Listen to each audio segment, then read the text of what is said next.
อนอบน้อมต่อพระรัตนตรัยแก้วเจ้าสามประการน้อมเอาคุณพระพุทธเจ้าคุณพระธรรมเจ้าคุณพระสังฆเจ้าคุณพระอรหันตเจ้าอริยสงฆ์เจ้าจุตนจุองค์ได้เมตตาแผ่ปารมีมาเป็นนวโลกุตรธรรมปกเก่าเกษาปกห่มรักษาครูบาอาจารย์พระมหาเถระพระเถรานุเถระเพื่อนสหธรรมิกสหพรหมจารีทุกรูปทุกองค์ปกห่มรักษาศรัทธาสาธุชนคนดีเฒ่าแก่อีพ่ออีแม่ทั้งหลายทุกท่านทุกคนที่ติดตามรับฟังรายการสารธรรมยามบ่ายตามสถานีวิทยุในเครือข่ายคลื่นสีขาวเพื่อชาวประชาซึ่งออกอากาศจากวัดปากทางเจริญอำเภอดอยหล่อจังหวัดเชียงใหม่ส่งไปยังสถานีวิทยุเครือข่ายคลื่นสีขาวเพื่อชาวประชาหลายสถานีในช่วงเวลานี้บัดนี้อาตมาภาพได้ออกอากาศจากทางไลฟ์สดนะศรัทธาญาติโยมเนื่องจากว่า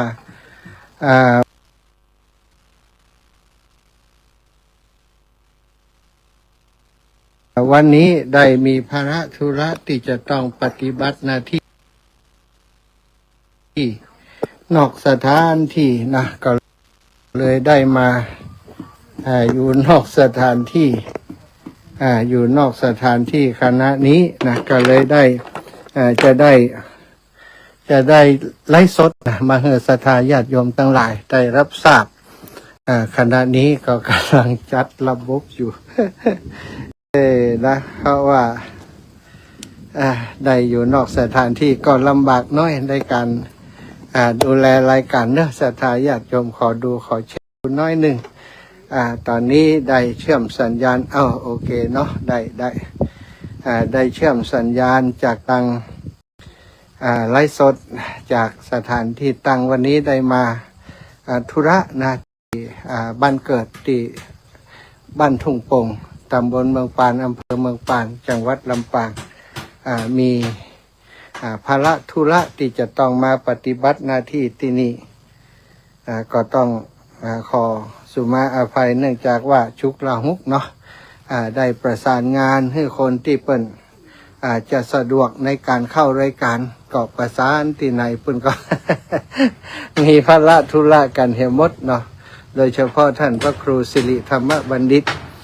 วันนี้ท่านอาจารย์ก็บอกว่าโอ้ผมประชุมพอดีว่าเนาะ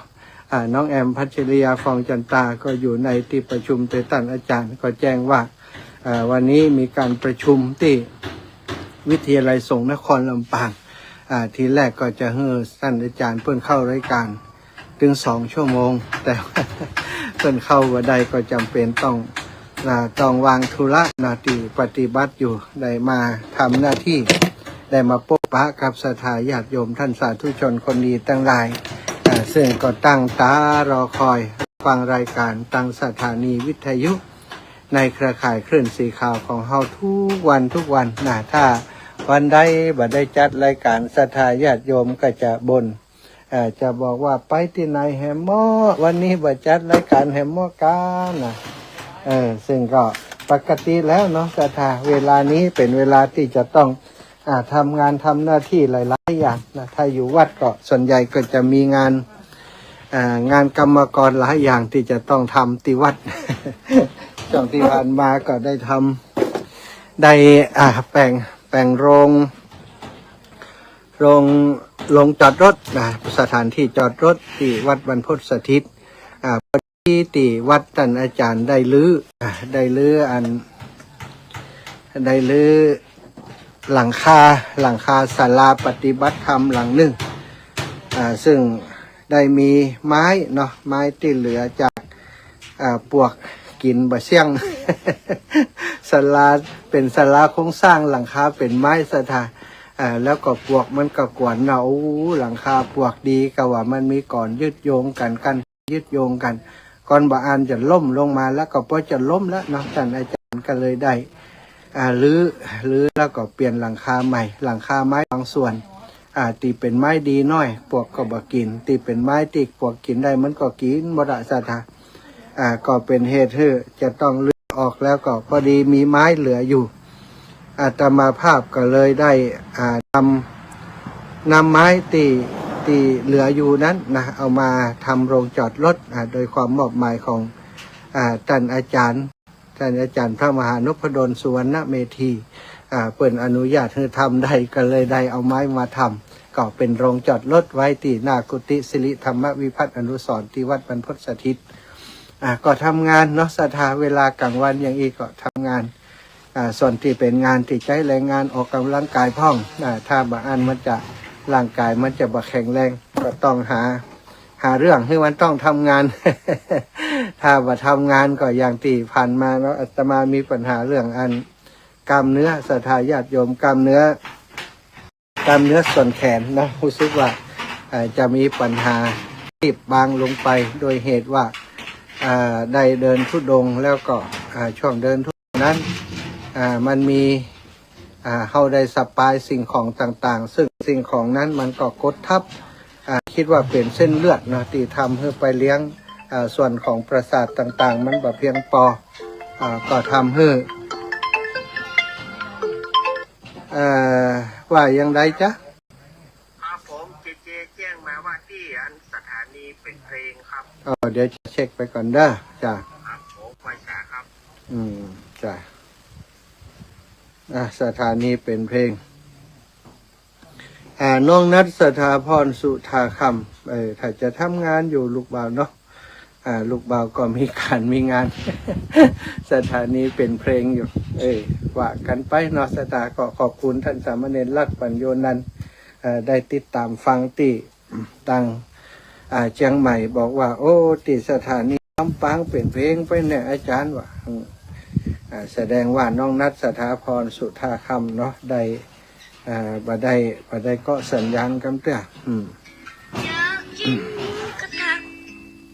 อยากกินหมูกระทะอยากกินหมูกระทะอยากกินหมูกระทะกระเทย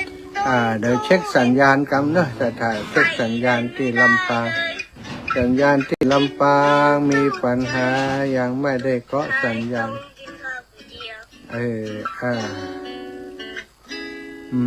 นี่เป็นเรื่องของเทคนิคนะบางครั้งเราจัดรายการสดแล้วก็ตั้งเจ้าหน้าที่เป็นได้เรียกว่าปรับโหมดออโตเมติกไว้ออโตเมติกก็คืออัตโนมัติ ตั้งโปรแกรมอัตโนมัติไว้ถึงเวลามันบะเด้งก็ต้องโทรแจ้งกันบอกกันอย่างนี้นะเดี๋ยวขออนุญาตครับ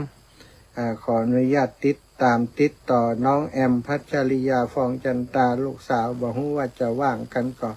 น้องแอมก็ประชุมร่วมกับผู้บริหารสถาเป็นเลขานุการเนาะเป็นฝ่ายเลขานุการของวิทยาลัยสงฆ์นครลำปางก็ต้องทำงานสนองงานครูบาอาจารย์ตั้งเชียงใหม่ถ้าจะก็สัญญาณไปแล้วแต่ว่าที่ลำปางนั้นมีปัญหาว่ายังบ่ได้เชื่อมสัญญาณยังบ่ได้เกาะสัญญาณกำเตือนะก็จะได้เช็คไปที่น้องแอมอีกครั้งหนึ่งเนาะน้องแอมก็ถ้าจะประชุมอยู่น้องแอมถ้าจะประชุมอยู่แต่เป็นยังเช็คไปถ้าเปิดหับสายได้ก็จะได้บอกว่าเกาะสัญญาณให้จิมถ้าบ่ได้ต้องติดต่อไปที่น้องนัทสถาพรสุธาคำนะศรัทธาญาติโยมลูกล่าก็สัญญาณให้พ่อจิมน้องนัทถ้าจะลืมลูกพอไล่สดเด้อเจ้าลูกน้องแอมพัชริยาฟองจันตาก็สัญญาณให้เน้อศรัทธาอีปออีแม่ตังลำปางเนาะก็ว่ากันไปจัดรายการสดก็ประมาณนี้นะศรัทธาถ้าเป็นรายการแห้งผมมีปัญหาเนาะ รายการแห้งหมายความว่าบันทึกเสียงไว้แล้วอย่างไว้แล้วนะเวลามาก็เข้ามาจัดรายการนั้นบ่ค่อยมีปัญหาแต่ว่าถ้าเป็นรายการสดอย่างอี บางครั้งบางทีก็ตรงนั้นบ่พร้อมตรงนี้บ่พร้อมก็ต้องแจ้งต้องบอกกันเนาะช่วยกันศรัทธาอีปออีแม่ติฟังอยู่ต่างบ้านยินดีต้อนรับทุกคนทุกท่านเข้าสู่รายการสารธรรมยามบ่ายวันนี้อาตมาภาพพระมหาสมชาติชาตะปัญโยวัดบรรพตสถิตได้มานั่งประจำการได้มาพบปะกับศรัทธาญาติโยมอีปออีแม่ต่างหลายตั้งหลายคลื่นด้วยกันที่ลำปาง 106.50 เมกะเฮิรตซ์ตั้งเชียงใหม่สถานีวิทยุ104.50 เมกะเฮิรตซ์ของวัดไฟหินแล้วก็ตั้งเมืองฝางเนาะแม่อายชัยประการก็จากวิทยุ100.25 เมกะเฮิรตซ์วัดไฟหินวัดพระพุทธบาทอุดมน้ำบ่อสาวาโดยเมตตาปรามีธรรมของหลวงพ่อใหญ่ท่านพระครูสุจิตตานุรักษ์เจ้าคณะอำเภอฝางสมปานเจ้าอาวาสวัดพระพุทธบาทอุดมน้ำบ่อสาวาได้เมตตาบริหารจัดการดูแลเชื่อมสัญญาณออกไปให้พี่น้องทางแม่อายชัยประการอำเภอฝางแล้วก็ในพื้นที่ใกล้เคียงนาติฮับสัญญาณได้ก็สวัสดียินดีต้อนรับอีแม่ตั้งหลายตั้งอำเภอฝางหลายคนหลายท่านตั้งแต่เข้าภาษามานี่ก็ไม่ได้ไปหากันตั้งมือเดียว ปะกันก่อนจะเข้าภาษาสักประมาณเดือน2 เดือนเนาะหลังจากนั้นหลังจากเดินธุดงค์เสร็จเรียบร้อยก็ได้ยังบ่ได้กลับไปแอวเมืองฝางกำเตือก็เกิดหาทุกคนทุกท่านเนอะศรัทธาญาติโยมพี่น้องลุงป้าน้าอาเจ้าเมืองฝางซึ่งมีมิตรไมตรีมีน้ำใจดีต่ออาตมาภาพได้ไปแอวแวะไปหาเมื่อใดก็มีความสุขเหมือนกับได้กลับไปอยู่บ้านของตัวเก่าไปหาเยี่ยมยามถามทุกสุขของญาติพี่น้องนะทุกคนต่างอำเภอฝางเป็นคนที่มีน้ำใสไมตรีจิตใจดีจิตใจดีงามก็ต้องขอบคุณสำหรับการที่ได้มอบมิตรไมตรีอันดีงามให้กับอาตมาภาพติดตามกันไปฟังกันไปเนาะส่วนใหญ่ก็ฟังอยู่เบื้องหลังบ่ได้โทรมาก็มีโทรมาบางส่วนบางคนแม่พัดกุลันแม่บัวพัดกุลันแม่จันศรีสุขานี่เป็นมักจะโทรมาเนาะตังปังปอยก็แม่มีชัยพินโยภาสโยมแม่มีโยมแม่อามรถคำก็ฟังกันอยู่ตลอดต้องขอบคุณเป็นอย่างสูงตั้งเชียงใหม่ตั้งลำปางทุกที่ทุกแห่งที่ฟังอยู่เนอะขอบคุณเป็นอย่างสูงเอาละวันนี้มาพบปะกันวันที่10ต่อ18กันเนาะอาตมาลืมวันลืมเวลา วันที่ต่ศรัทธายกมือขึ้นน่าจะวันที่18ละเนาะวันที่18เอาใจคำว่าน่าจะมามั่นใจแล้ววันที่เดือนกันยาศักราชพระพุทธาได้2567พระวาสา18จริงๆเนาะ 18เดือนกันยาศักราชพระพุทธาได้2568พระวาสาอย่างเข้ามาเรือแฮมเบอร์กี้วันเนาะอีปออีแม่ทั้งหลายที่จะภาษาลาพระเจ้าออกพรรษาในวันที่7 ตุลาเนาะก็จะได้ออกพรรษาพร้อมๆกันทั่วประเทศเนาะวัดไผ่วัดมันเนาะช่วงที่ผ่านมาก็เป็นเปตพีบุญเปตพีบุญเปตพีทำบุญอุทิศส่วนบุญมอบไปให้กับญาติกาวงวานที่ล่วงลับมรณะไปสู่โลกไปหน้าเนาะแล้วก็จะเหลือวันที่อย่างนี้สถา22เนาะวันที่18วันที่22นี้ถ้าตามลักกมดเขตตานเปตพีแล้ว สำหรับทานอย่างอื่นก็ยังทานได้อยู่ทานอุทิศบุญกุศลไปให้ญาติโกโหติกาก็ยังทำได้เนี่ยได้ตามปกติว่าถ้าชื่อว่าเปตพีนั้นชื่อว่าบุญเปตพีนั้นก็ถือว่าได้จบสิ้นในวันที่22ที่จะถึงนี้ศรัทธาอีปออีแม่ไพที่ระลึกถึงได้ว่าโอ้ยังไม่ได้หายทานหาญาติพี่น้องกำเตือนอยากจะทานอยากจะกินจะทานไปหาก็ได้มาทำบุญอุทิศส่วนบุญสุนทรทานกินทานไปหาเพื่อนไตได้อยู่เนอะ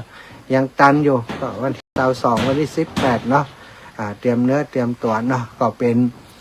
เทศกาลเป็นโอกาสเป็นทานตามการตามเวลาที่เจ้าเหนือเปิ้นเจ้าเหนือเฮาได้ยึดถือสืบต่อกันมาเจ้าพูดตั้งหลายตัว ภาคส่วนต่างๆอย่างเช่นเป็น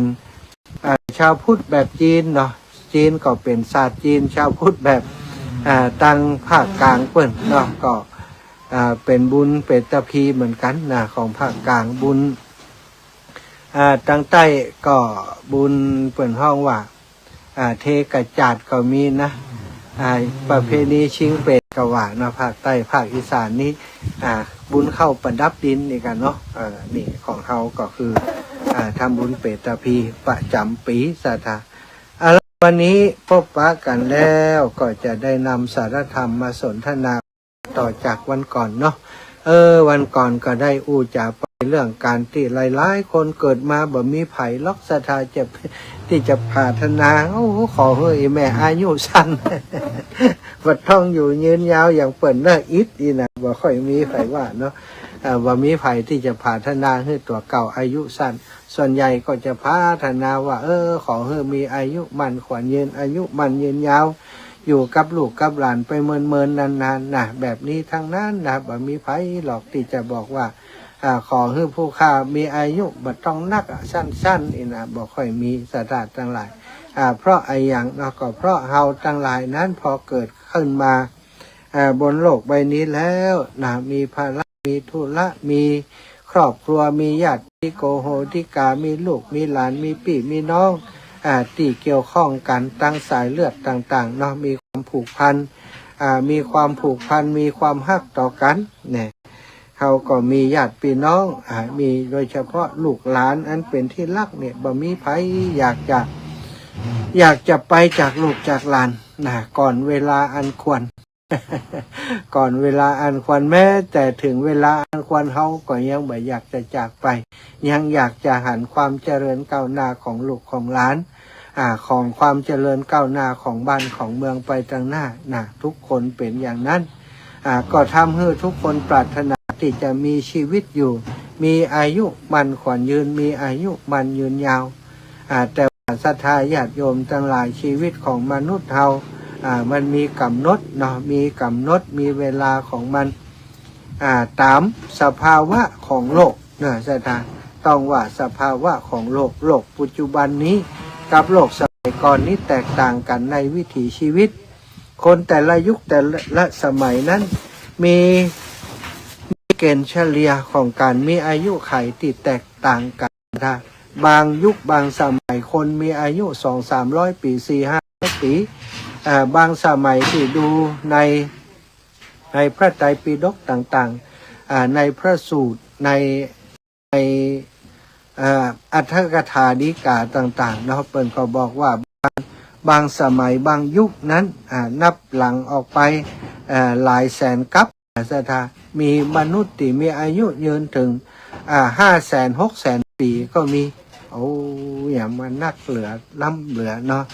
500,000 ปี50,000 ปี 5,000 ปี500 ปี100 ปียุคเฮาทั้งหลายนี้ยุคที่มีอายุได้100 ปี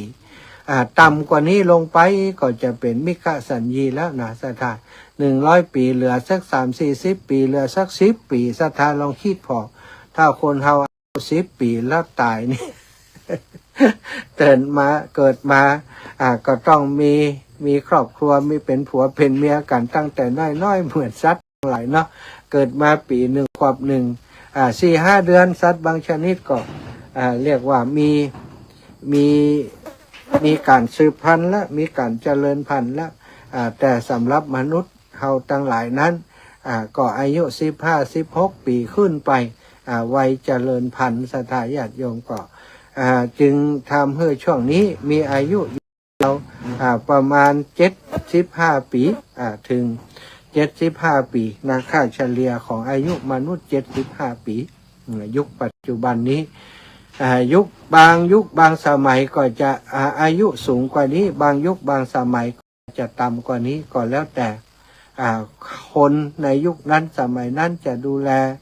สุขภาพกันเป็นประการใดเนาะสมัยนี้ยุคนี้สมัยนี้เรียกว่าคนที่มีอายุยืนก็มีคนที่มีอายุสั้นก็มีนะสถานตามธรรมมหาวิบากตามมหาวิบากธรรมลัยโพธิก็ได้กล่าวไว้ มหาวิบากได้กล่าวไว้ว่าคนที่มีอายุมั่นขวัญยืนก็ส่วนใหญ่จะคือเป็นผู้ที่มีเมตตาเป็นผู้ที่ให้ศีลบาฆ่าสัตว์ตัดชีวิตทำให้มีอายุมั่นขวัญยืนส่วนคนที่มีอายุสั้นก็คือมักจะมีจิตอิจฉาริษยามีความโกรธเป็นสันดานเป็นมีความโกรธเป็นปกติเป็นผู้ที่มักหุมชอบในการฆ่าสัตว์ตัดชีวิตเนี่ยคนกลุ่มนี้มักจะ1สุขภาพบดีขี้โรค2อายุบ่ยืนอายุบ่ยืนก็คืออายุสั้นนั่นเองอันนี้ในธรรมเป็นว่าไว้อย่างนั้นในข้อเท็จจริงก็ศรัทธาถ้าเราพิจารณาตามความเป็นจริงก็มีความเป็นไปได้เพราะคนที่จิตใจโหดร้ายชอบฆ่าสัตว์ตัดชีวิตนั้นก็มักจะหันได้คนสุขภาพบ่ค่อยดีสุขภาพบ่ค่อยดีในบั้นปลายของชีวิตก็เป็นวิบากกรรมอย่างหนึ่งเหมือนกันนะแล้วก็บางคนที่อายุสั้นนั้นก็ส่วนใหญ่ก็จะเป็นผู้ที่มีปัญหาในเรื่องมูนี้เหมือนกันบางครั้งบางทีในชาตินี้ในภพนี้ภูมินี้เพิ่นอาจจะเป็นคนที่มีจิตใจดีงามแต่อายุสั้นก็โดยผลกรรมที่ทำไว้แต่ปางก่อนก็เป็นได้ซะทั้งในยุคสมัยใหม่วิทยาศาสตร์การเพื่อสุขภาพได้ค้นคว้าหาเหตุหาปัจจัยของการที่คนเฮาเป็นมีโรคมีภัยสุขภาพบดีต่างๆนี้ก็มีหลายอย่างรายการดักปิ้งก็ขอพังกำเนอะอย่างไรเนาะ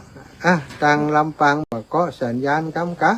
อาตมาก่อนนั่งนี่แต่เจ้าแล้วนะ ขอเช็คสัญญาณกำเนอะเป็นว่ารายการดักปิ้งก่อนถึงได้ซะค่ะออกวิทยาศาสตร์การสุขภาพได้ค้นคว้าเช็คเนอะสัญญาณมาแล้วตามปกติเนอะแต่กี้เพื่อจะเช็คดูนะเลยต้องเปิดเอาละศรัทธาอีพ่ออีแม่ทั้งหลายทางวิทยาศาสตร์คุณหมอก็ได้แนะนำว่าถ้าหากเราต้องการจะมีชีวิตคืออายุมันยืนยาวถ้าตอนนี้เรามีอายุที่60 ปียังตันอยู่ศรัทธาตันเหมือนยังตันที่จะทำตัวให้มีสุขภาพดีมีอายุมันขวัญยืนศรัทธาวันก่อนได้ว่าไปขอย้อนรอยไปเมื่อวันก่อนอีกเล็กน้อยวันก่อนได้บอกว่าผู้ติดได้กล่าวคำนี้คือท่านด็อกเตอร์นายแพทย์ฮิเดกิวาดะได้แนะนำว่าคนที่มีอายุ60 ปีขึ้นไปมีพฤติกรรมต่อไปนี้จะมีอายุยืน90 ปีแน่ๆคือตื่นเจ้ามาหรือว่าทุกวันนี้มีการได้เดินทุกวันพยายามเดินให้ได้วันละบ่น้อยกว่า15 นาทีนี่สถาน15 นาทีเป็นอย่างน้อยนะเป็นอย่างน้อยหรือว่าเป็นอย่างต่ำเป็นอย่างต่ำเป็นอย่างน้อย15 นาทีถ้าไผ่บ่เดินถึง15 นาทีบ่ต้องหวังจะอายุยืน90 ปีจ้องมันเดินบางคนทำงานขึ้นรถไปที่ทำงานเดินขึ้นตึกไปกันนั่งทำงานออกจากที่ทำงานมาก็เดินมาขึ้นรถก็กลับบ้านก็นั่งจกบก นั่งทำงานอยู่หรือว่านั่งเล่นโทรศัพท์นั่งเล่นนั่งเข้าไปใน Google ในสื่อโซเชียลต่างๆบ่ได้เดินวันหนึ่งเดินบ่ถึง15 นาทีอย่างนี้มีโอกาสเป็นโรคภัยไข้เจ็บเยอะจะบ่มีอายุยืน90 ปีข้อที่2คือดื่มน้ำหายใจลึกๆก่อนนึกขึ้นได้บ่ได้ก็หายใจลึกๆการหายใจลึกๆสม่ำเสมอนี่เป็นสิ่งดีศรัทธาจะทำให้ออกซิเจนไปเลี้ยงสมองได้เยอะทำให้สมองปลอดโปร่งการหายใจเข้าลึกๆแล้วก็พยายามยืดเส้นยืดสายข้อที่3อยู่เวลามีเวลาว่างนั่งเก้าอี้หรือว่านั่งอยู่ยังไงก็แล้วแต่ศรัทธายืดเส้นยืดสายดัดซ้ายดัดขวายืดเส้นบิดตัวไปมาเป็นครั้งคราว กระตุ้นการทำงานของ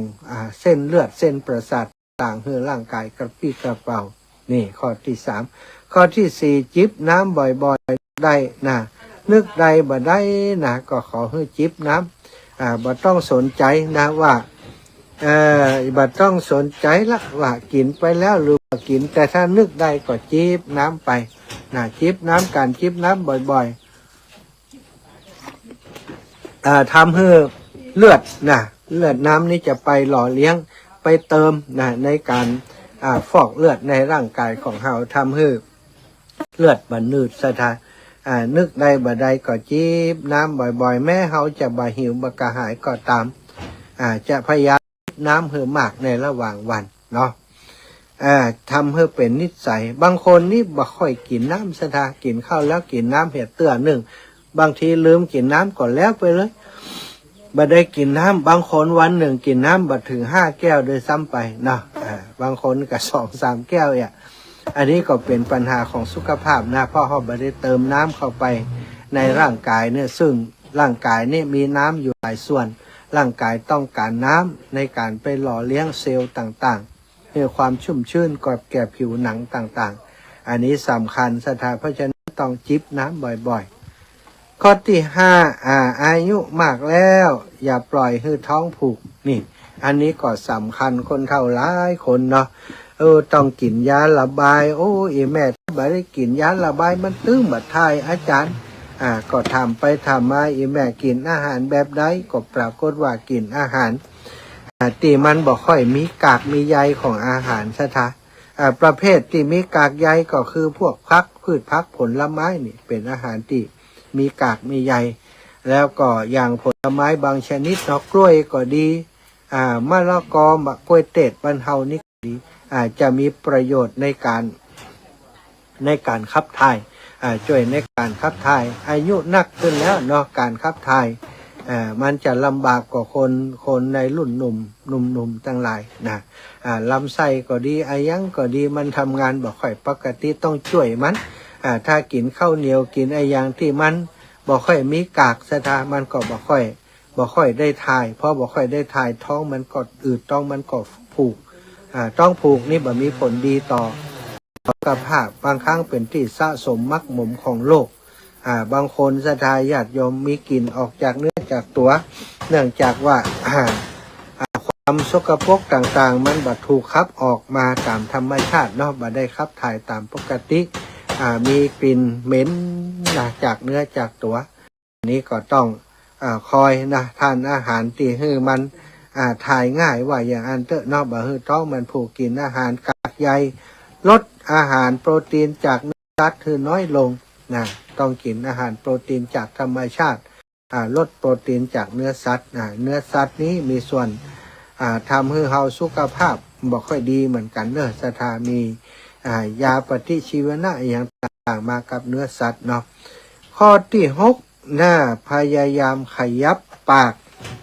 จะเคี้ยวกินอายังก็แล้วก็ได้นะคบเป็ดมะขามเล่นก็ได้เนอะ ถ้าไผ่เคี้ยวดีอยู่บริหารเคี้ยวจะคบเคี้ยวยังก็ได้หรือว่าจะพูดจาจะร้องเพลงฮัมเพลงนะสิ่งต่างๆเหล่านี้เป็นสิ่งที่ทำการร้องเพลงการสวดมนต์ การสาธยายธรรมเนี่ยศรัทธาการสวดมนต์ไหว้พระสาธยายธรรมต่างๆเนี่ยเป็นการออกกำลังปอดของเฮาถ้าบอกออกกำลังด้วยศรัทธามันจะแปบไปนะ คนที่เปิ่นออกกำลังนักเปิ่นว่ายน้ำนี่โอ้ปอดใหญ่เนอะร้องเพลงม่วนนะเตดเวลาอย่างคนติดปอดใหญ่นี่ลมมันจะยาวก็มีการฝึกฝนเอาหน่ะเนาะอยากให้ปอดใหญ่ต้องหัดฝึกในการที่หายใจเข้าลึกๆนี่ก็มีส่วนแล้วก็การทำเพลงการร้องเพลงการสาธยายมนต์การสวดมนต์ก็มีส่วนช่วยในเรื่องของการขยายปอดนะอันนี้ก็เกี่ยวกับการใจพลังเสียงนะพลังเสียงในการบริหารร่างกายแล้วก็ข้อที่7นี่คนเฮาอายุมากแล้วเรื่องราวของขี้หลงขี้ลืม มันอาจจะตึงเปิ่นตึงตัวเนาะอันนี้ ยังก็หาบอกพอแก่เตือนนะถ้าเริ่มนับว่าแก่แล้วเข้าสู่สังคมคนสูงอายุก็กำลังหานับหนึ่งว่าแก่แล้วนี่ก็ขี้ลืมละสถานขี้หลงขี้ลืมโน่นลืมนี่วันบางครั้งบางทีตั้งใจจะไปทำอันนั้นแต่ไปแล้วก็นึกบ่ออกว่าเขามาเนี่ยอย่างมันมีอย่างสักอย่างเขามาอย่างนี้นะว่าจะมาอย่างลืมไปกับมีนะบางครั้งบางทีจัดรายการวิทยุก็เหมือนกันหันจื่อสถาญาติโยมก็คิดว่าตัวเก่าจำได้จะขอบคุณเปิดในรายการบ่ได้จดบ่ได้โน้ตบ่ได้บันทึกไว้ตอนที่นึกได้ก็หาว่าตัวเองจำได้พอไปนั่งในรายการไปนึกหามปะล่ะนึกขาจืดตึมออกตะกี้จะขอบคุณไผก็นึกบ่ออกบางเจ้ากึดถึงครูบาอาจารย์จะอู้ชื่อครูบาอาจารย์นึกบ่ออกอยู่หั่นอันนี้เป็นโรคเรียกว่าความจำเสื่อมนะมันเริ่มกัดเซาะมาติกแล้วยิ่งมากเพิ่มขึ้นตามตัวเลขนะอายุมากต่อใดความจำก็ลดน้อยลงไปต่อนั่นนะสำหรับคนทั่วไปนะแต่บางคนเนี่ยอายุ100 กว่าปีความจำยังแน่นปึ๊กอยู่กอไก่ขอไข่นี่อักขยานยังถูกต้องเป๊ะอยู่ก็มีเยอะเนาะแต่ถ้าอันนี้บ่เหมือนกันแต่บางคนนี่ขี้ลืมตั้งแต่น้อยๆก็มีเนาะ มียามน้อยมีหันเตือนที่จำได้นะเป็นคนที่ไปไหนจะต้องเอาอุปกรณ์อาวุธไปตัวสถานไปเลี้ยงควายเนี่ยไปเลี้ยงวัวเลี้ยงควายทิ้งที่จะต้องเอาติดตัวไปก็คือหนังสติ๊กนะหนังสติ๊กต้องมีติดตัวอยู่เป็นประจำถ้าบ่ได้เอาไปติดตัวไปแล้วมันตึงบ่ม่วนนะสถานเพราะฉะนั้นจะไปไหนจะต้องมีหนังสติ๊กติดตัวอยู่ทุกครั้งเป็นอย่างนั้นมีอยู่5 วันเนาะไปเลี้ยงควายอากาศมันร้อนนะก็ไปนอนกินข้าวตอนแล้วเนาะวันหยุดนะวันเสาร์วันที่กินข้าวตอนแล้วกินข้าวตอนแล้วก็มานั่งดูกับแม่กับปอกกับปีกับน้องอยู่ที่คมนะบ้านสมัยเก่านี่จะมีคมสูงประมาณสัก60นี่ก็สถานนั่งห้อยแข่งได้เหมือนกับเก้าอี้นี่แหละเนาะก็นั่งห้อยแข่งอยู่หันลมเย็นก็นอนเอนลงไปหันปรากฏว่างีบรับไปเลยรับสนิทไปเลยสะดุ้งตื่นมาตายละนัดกับเปื่อนไว้ว่าจะไปนก แล้วก็จะไปใจควายอีกสะดุ้งตื่นมาปุ๊บแม่หันโกงผมก็บ้านนอกว่าโกงเนาะหนังสติ๊กนี่นะหันโกงก็อีแม่โกงไม่ยังก็โกงสติ๊กของผมผมจะไปพอควายก่อนจะไปเปื่อนมาชวนไปยิงนกเตียนไปไม่โกงหันผมก็บาหันเขาก็ซ้อไปซ้อมาซ้อไปกระตึมป้าสถาผมเอาไว้ไหนตะกี้ผมกินข้าวแล้วผมเอาไปไว้ไหนอีแม่ก็ช่วยซ้อไปซ้อมากระเดียวอีแม่ก็พอหน้าอาตมาเนาะก็ไข้หัวติ๊กเนี่ยไข้หัวใส่หน้าเขาไข้หัวเขาก็ว่าแม่ไข้หัวอย่างนี้เนาะที่แรกนึกว่าเป็นจะจามจะอย่างแต่เป็นไข้หัวแต่เขาก็ว่าแม่ไข้หัวมันยังไงเนี่ยเป็นซ้อโกงนี่แม่ย่ำช่วยซ้อไข้หัวย่ำยังอย่างห้อยคอมือหันอีวะสะดา เขาห้อยคอหันแล้วก็ไปซ้อหากงอย่างบางคนก็เหมือนกันเนี่ยเนาะเป็นว่าใส่แว่นอยู่แล้วไปซ้อหาแว่นตาอีเนี่ยแว่นตาไม่ไหนแว่นตาไม่ไหนซ้อไปซ้อมาก็ใส่อยู่หันได้น่ะมันก็เป็นเรื่องว่าอย่างนี้สติสัพพัญญะบวกกับความจำที่มันเสื่อมไปเนาะสะดาบางครั้งเขาคิดว่ามันไปอยู่ในตัวเฮาเองกับมันต้องอยู่ตรงนั้นตรงนี้อีกนะแต่นี้มันห้อยคออยู่เลยไปเสาะหาที่ไหนก็บอกปะ ข้อความจำเสื่อมนี้เมื่ออายุสูงขึ้นต้องพยายามใจสมองอยู่ตลอดเวลาคิดโน่นคิดนี่คิดเลขนะบวกลบคูณหารนี่ก็ต้องบ่ต้องไปเปิ่งโทรศัพท์มันนักคนมาเดียวนี้จะบวกอย่างน้อยนะบวกเลข2 ตัวได้ก็ไปเอาโทรศัพท์มาบวก ถ้าตัวเองบวกคนเดียวกว่ามันมาถูกเสียทั้งที่ท่องอาขยานท่องงั้นสูตรคูณก็ท่องมาแล้วเนี่ย21222423624นี่ท่องกันว่าจนจำได้หมดเวลาบวกเลขเวลาคิดเลขเนี่ย2 บวก 2 เป็นซีนี่ก็ยังนึกว่าแม่นกับบ่แม่นนะไปกดโทรศัพท์พออยู่นี่โทรศัพท์บัดเจอสมองตัวเก่าจะต้องฝึกฝนสมองเนาะสถานให้มัน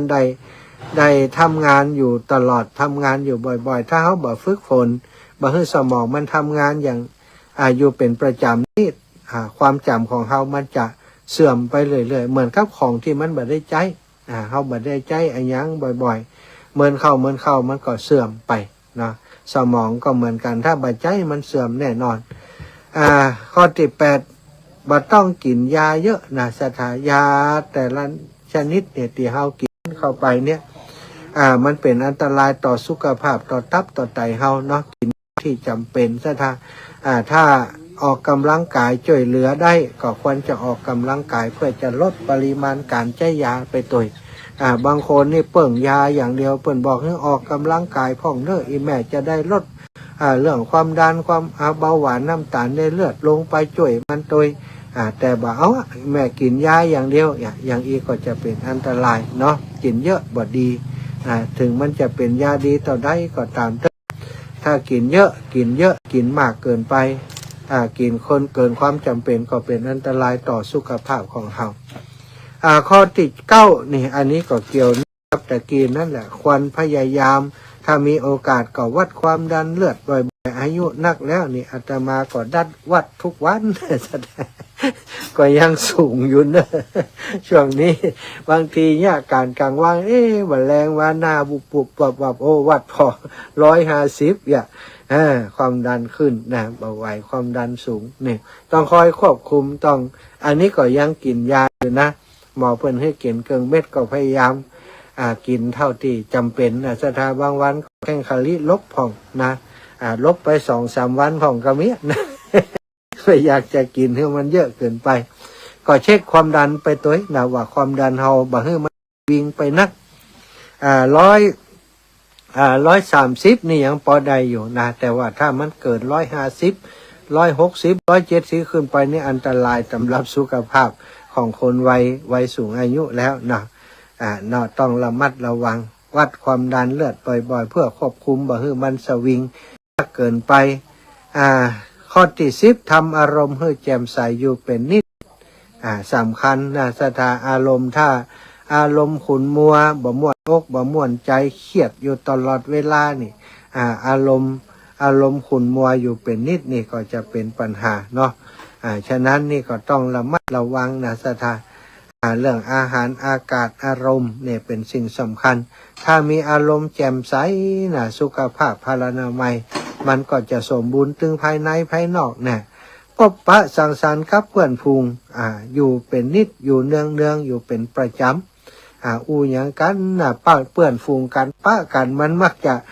ถึงเรื่องที่มันสดชื่นเมื่อย่ำหนุ่มย่ำสาวย่ำน้อยเนี่ยนะ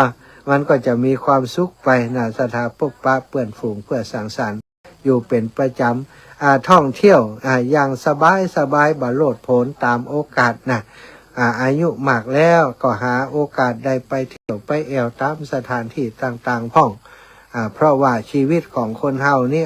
เฮาทำงานมาตลอดชีวิตเป็นเวลาเมื่อนานถึงเวลาหนึ่งมาก็ควรที่จะให้โอกาสกับตัวเองในการท่องเที่ยวไปดูสิ่งโน้นสิ่งนี้ที่บ่เคยหู้บ่เคยหันได้ไปหู้ได้ไปหันได้ไปเปิดหูได้ไปเปิดตาก็จะทำให้สุขภาพของเรามันสดชื่นมันยืนยาวต่อไปทำในสิ่งที่ชอบนะปิดหูปิดตาบ่ฮับหู้ในสิ่งที่เราบ่ชอบหรือว่าปัดทิ้งไปให้มากที่สุดเนี่ยศรัทธาข้อนี้สำคัญในชีวิตของเราเจอสิ่งที่บ่ชอบนักถ้าเราบ่ชอบก็จะไปอยู่จมอยู่กับมันเนาะห่างไกลจากสิ่งเหล่านั้นให้มากขึ้นอันนี้คือสิ่งที่เราจะต้องป้องกันตัวเองบ่ให้มันเกิดความบ่สบายอกสบายใจนะเอาละศรัทธาช่วงนี้ดูเวลาแล้ว15:48 นาทีจะปั่นเวลาให้ศรัทธาทักทายเข้ามาก่อนเนาะเอาละว่ายังได้คณะนี้ที่บ้านฝนตกก่อสัญญาณจากลำปางไปถึงการถึงจองของศรัทธาญาติโยมชัดเจนก่อนเนาะพี่น้องต่างเมืองฟังกันอยู่ก่อ แม่บุญปันตาเหียงสำบายดีก่อจ้าต่างเมืองฝางเนอะ08088441730 อ้าวโทรเข้ามาโทรมาอู้มาจ้าแจ้งผลการรับฟังแสดงความคิดเห็นประเด็นต่างๆเนอะอู้จ้ากันได้ในเวลานี้0808844173อ้าวตังเจียงใหม่เนาะแม่ยายพรนี่แห่อยู่แล้วก้าแม่ยายพรอ้าวแม่ยาแก้วแม่ยาแก้วบ้านกาดโปงขอห้าโทรหาลูกเป็นกันเถอะ เออ โทรกันได้ยินแต่เสียง เป็นอย่างไรสำบายดีก่อนช่วงนี้ สบายดีนอนฟัง ฟังชัดเจนดีกว่าวันนี้เสียง โอ้ยก็นี่ชัดเจนนี้เลยแล้วก็มืดฝน มืดฝนเนาะตั้งเพศก็มืดได้อย่าวันนี้มาอันเมืองปานแหมะวันนี้มาผอน้องบ่าวเปิ่นยาการมาจ่วยมาดูเปิ่นตัวเจ้าอย่า แล้วก็จับ กับแม่มากับเบิ่มนะเดี๋ยวก็กับด้วยกันนะ เนาะเพราะว่าเขาจำได้โทรหาได้กับฟังอย่างเดียววันนี้เขา ขอโทรหากันเถอะเนาะดีค่ะดีแล้วอยู่ดีมีสุขเนี่ยสาธุอยากให้อยู่ดีมีสุขเด้อสาธุ จัดเด้อที่ลูกนั่นนะ สาธุเจ้าแม่แม่ยาแก้วบ้านกาดโปงอันนี้ตั้งแต่รุ่นแรกๆเนาะฟังรายการมาอีแม่มไปไหนกันวะนี่เจ้าเก็บคือเจ้าอยู่ที่เจ้าใหญ่นี่เก็บอย่างก็เก็บพริกแม่ โอ้ตาเป็นพริกแดงเมื่อกันฮะเอาเงินใจตัดคนกำลังเก็บใจลบเข้าห่มก่อนเก็บพริกแดงนี่กิโลแต่หึงอีแม่ดูนี่เหรอตอนเลยนี่ที่มันทีๆกับแค่ซื้อหรือนี่เงินขึ้นมาเจ้าซื้อหรือแต่ร้อยไงจ้ะโอ้ดีกันเนาะของเฮาเลยกะก็ว่าเก็บมือเปิ่นอันนี้ของเฮาเลยเจ้าเวลามันออกขึ้นตามก็กำลังไงจ้ะโอ้ดีกะอีแม่เหมาะแต่กว่าจะได้กิโลเนาะเป็นใจตัดแล้วพยางปูจ้ะตัดให้มันตกลงไปเลยแหละจ้ะเขาใส่ใบออยจ้ะเขาถ่าเดี๋ยววันหลังจะไปช่วยเก็บเดี๋ยวไปนี่เอาเจ๊ไปอาจารย์เนาะเป็นโรคกระเพาะกินได้สาธุนะแม่นะบุญหักษาแม่เพนนะลำพูนติดตามกันอยู่ประจำเจริญปอนคุณแม่ศรีนวลยอดคำปันอันนี้ข่าวโจ๊กโพกแล้วได้ไปสวนวันได้ใช้แล้วเดี๋ยวหายแท้จะได้น่ากะเดี๋ยวเขาแขกนี่อยู่ข้อแขกเนาะเนี่ยยาความดันนั่นนะหมอมันถึงบอกให้เขาย่างนะ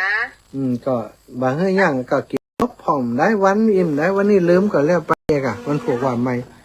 เจ้าเนี่ยคนบ้านแม่เขาเนี่ยมันยิงนะยุ่งโฮกสิฝ่ายนะกินพ่องมากินพ่องสวดพาโรเล่ไปดูยาประสาทตัวแล้วเดียวเนี่ยมันจะเจ้านี่นะดีตุลูกจะได้ไปสวรรค์กันเพื่อด่าตุลูกก็กินต่อแม่บอกเพื่อนเนอแม่เป็นห่วงนะตัวเจ้าแม่เจ้าไว้สาเจ้าให้คุณหมอฟังเห็นแล้วนี่ไร้รู้เลยจะเล่นป้อนแม่คนนั้นแม่อายหายแซ่บเลยแม่ยังอ่ะแม่มาลีวันพี่เคราะห์งานนี่กับหายแซ่บหายซอยแม่ฟังอยู่อ่ะนะกูตูนกูโอ่งกูเหรออีแม่สบายดีเนาะทุกคนเนาะเจ้าแม่ว่าจะไปวันที่28นี่นะป้าแม่ครูขอมาเนอะป้าแม่ครูจะช่วยดีกะดีคนได้ละโอ้ยดีใจจังเลยครูบาอาจารย์ก็มาอย่างครูบาเอาขันไปนอนเพิ่นบอกไปที่27อีเนาะเหมาะเลยกะเขามีที่นอนเฮือนะเขาบอกมีที่นอนมันไม่ได้ลุกยากหนูนอนพื้นไปได้อีลูกมีกะเตียงกะมีกะถ้านอนกับไปนอนพวกกะซ่อนโรงแรมพวกกะลูกแล้วก็เดี๋ยวนี้ถ้าอันมัน700ขายไป ไป2 วันเนาะวัน300ไป เจ้าแม่ ก็เดี๋ยวนี้เขาว่ามันนอนอ่ะตีสี่เขาไปหรอก อืม ถ้าไปอย่างที่ก็ทีเสาะหมอกนอนนี่นะมันไม่ค่อยมีคน อืม พอดีแบบไปปิกแล้วก็เป็นเทศกี่โมงก็เจาะ 8 โมงกึ่งถ้าจะขึ้นแล้วนะแม่ เนาะแม่ก็มาถึงแล้วก็หา ถึง 6 ชั่วโมงก็ โอ้ถ้าอีแม่ตีสี่มาถึงอ่ะอีแม่มาถึงประมาณ8 โมงอ่ะ เนาะ พ่ออีแม่ออกตั้งแม่สวยนี่นะ โอ้แม่ของเอารถตู้แล้วนะก็ไปอ่ะ แม่ออกตั้งแม่สวยนี่แม่ออกตั้งแม่สวยนี่จะถึงเร็ว อืม เมื่อก่อนแม่สุราก็จะลูกกรุงเทพมาให้ไปให้ เอ แอล นักกาดีใจจังเลย เนาะหมดสักกันบ่ายโมงไปแล้วก็ออกมาก็ได้กันเนาะ ได้แล้วฉันเข้ากินปลาได้พบป้าครูบาอาจารย์แล้วอีแม่จะไปเอวต่อสักเล็กน้อยก็กลับก็ได้ อย่างน้อยได้สัก3 กันก็ยังดีกะ แม่เจ๊เอาวันนั่งฝากน้องคิดไปตัวอีก มาอีลาเดี๋ยวอีลานอนเทศแหละ อีลาคลิปเป็นหุมไปปฏิบัติธรรม เจ๊บนนั้นเนี่ยไปการสนักดีเนี่ย น่ะ ใกล้จะปิ้งงบแล้วเนาะ ใจโอ้เจลุยงาน นักลุยงาน ขนาดนักตังแต่เฮิมป้อมเปิ้งเต้านะกะเอาติ๊กๆ คิโลบ เจ้า แต่ทุกนะแม่นะข่าวดี ว่าเจ้า สาธุค่ะพี่น้องจากตังแม่อายดูมาบันนึกว่าฝันว่าโยมแม่จะมาเที่ยวนี้ดีใจจังเลยนะวันที่28นี้คนนักเต็มทีละสถานจะต้องหาโต๊ะหาเก้าอี้เพิ่ม เสริมไว้ก่อนมานิดตายแน่เนาะคนมานักบ่มีเก้าอี้ให้เปิ้นนั่งเปิ้นพักเปิ้นเซานี่ก่อนลำบากแต่ว่าของเฮามีศาลาอยู่ติดกันอยู่หลายจุดเนาะอยู่2-3 จุดก็สามารถอยู่ตั้งนอกฟังได้ตัวสดาถ้ามีเก้าอี้มีอย่างถ้าฝนตกนะถ้าฝนตกกับเก้าอี้ตั้งนอกนี่ก็สบายมาก แต่ถ้าฝนตกบ่ฮู้ในเหมือนกันนะมีศาลาที่เป็นโรงทานกับศาลาที่เป็นโรงน้ำดื่มเนาะศาลาที่เป็นหอฉันก็พักไปถ้ากรณีที่คนไปเกินปันนะถ้า500 600 700นี่ก็อยู่ในหอประชุมได้อยู่จะต้องหาเก้าอี้เพิ่มละตอนนี้มาเช็คพอจำนวนคนที่จะมาที่ ลำปางก็นักหนาแล้วก็มีจากต่างจังหวัดเนาะต่างพื้นที่พี่น้องต่างเมืองฝางพี่น้องต่างเวียงป่าเป้าพี่น้องต่างเชียงใหม่ต่างดอยหล่อเนาะท่านอาจารย์ใหญ่พระครูพิวัฒนวิกรมตุ้ลุงยองอาจารย์วรรณชัยอาจารย์พระครูสถิตสารคุณพระครูกัลยาณปราโมทนะท่านอาจารย์วัดหนองเหียงพระครูวรธรรมนาถพระครูสังวรศิลพิลักษณ์นะก็ได้เมตตามาร่วมตัวเนอะศรัทธาญาติโยมก็ฝากไว้กับอีปออีแม่ตั้งหลายเนาะเอามาร่วมบุญสร้างกองบุญกองกุศลด้วยกันตอนนี้พักฟังเพลงในรายการสัก2 เพลงเดี๋ยวมาพบปะกันในครึ่งชั่วโมงหลังเนาะชั่วโมงหลังบ่แน่ใจว่าท่านอาจารย์พระครูแม่บัวขีดท่าโปบานจุดหลวง เจ้าใช้เจ้าท่าน เจ้าโยมแม่ ไปยังไปอยู่ไปยัง6 ขึ้น 6 หรอกเนาะ เจ้า โอ้อย่างให้พัด อายุเหลือน้อยแล้วทำงานให้นัก นั่นเนาะเดี๋ยวก็รับของอาหายนี่ น่ากะอายุเหลือน้อยทำงานให้นัก 6 โมงไปออกบ้านไปแล้วนะ ไปไหนไปปะ พูดถึงวันที่28กะดีกะนั่นกันแล้ว6 โมงไปออกเนี่ยว่าเร็วกว่าไม่ได้หางานด้วยเจ้า มานอนเพลงกันได้ลูก มานอนเดี๋ยวอย่างนี้ละมุมบนโค้งทำอะเนี่ยก็นอนก็ได้จ้ะ แต่กะต้องมาด้วยกันเนาะจัดตุนเนอขอบคุณเจ้าแม่มันกินเยอะแยะไปโรเล่แล้วนะโลเล่ที่8จะจับมาได้แล้ว โลเล่แล้วกลางงานแล้วกะบ่ไหวแล้วกะอีแม่ว่าโลเล่กันแล้วพักฟังเพลงสักเพลง2 เพลงก่อนเนอะศรัทธาญาติโยม ฟังเพลงเก่าจากเพลง2 เพลงก่อน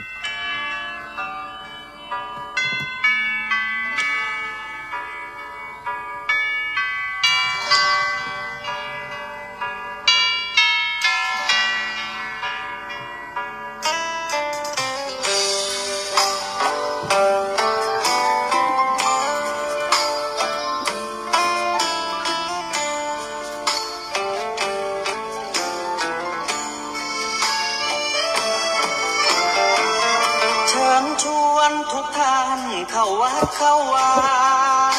ฟังธรรมะจากหลวงตาเสริมชีวาให้สุขสดใสยึดมั่นหลักธรรมคำสอนไว้ให้ขึ้นใจความดีรีบทำกันไว้หญิงชายอย่าได้นายนี้เชิญชวนทุกท่านเข้าวัดเข้าวาทำบุญด้วยจิตศรัทธาบุญพาให้เราสุขีจะทำการใดใช้ในสิ่งดีทำบุญให้ทานวันนี้ไม่มีใครว่าใครชังสมัยก่อนประทับใจปู่ย่าตายายวันพระไม่เคยเบื่อหน่ายจำได้ไม่ลืมสักครั้งเหตุใดวันนี้มีคนเข้าวัดน้อยจังอยากให้เหมือนก่อนอีกครั้งฝากความหวังกับคนรุ่นใหม่ชวนทุกท่านเข้าวัดเข้าวารับศีลรับพรหลวงตาเสริมคุณค่าให้กับจิตใจกระทำความดีเรื่องนี้ไม่ต้องอายใครว่างจากการงานเมื่อใดเชิญชวนท่านไปทำบุญ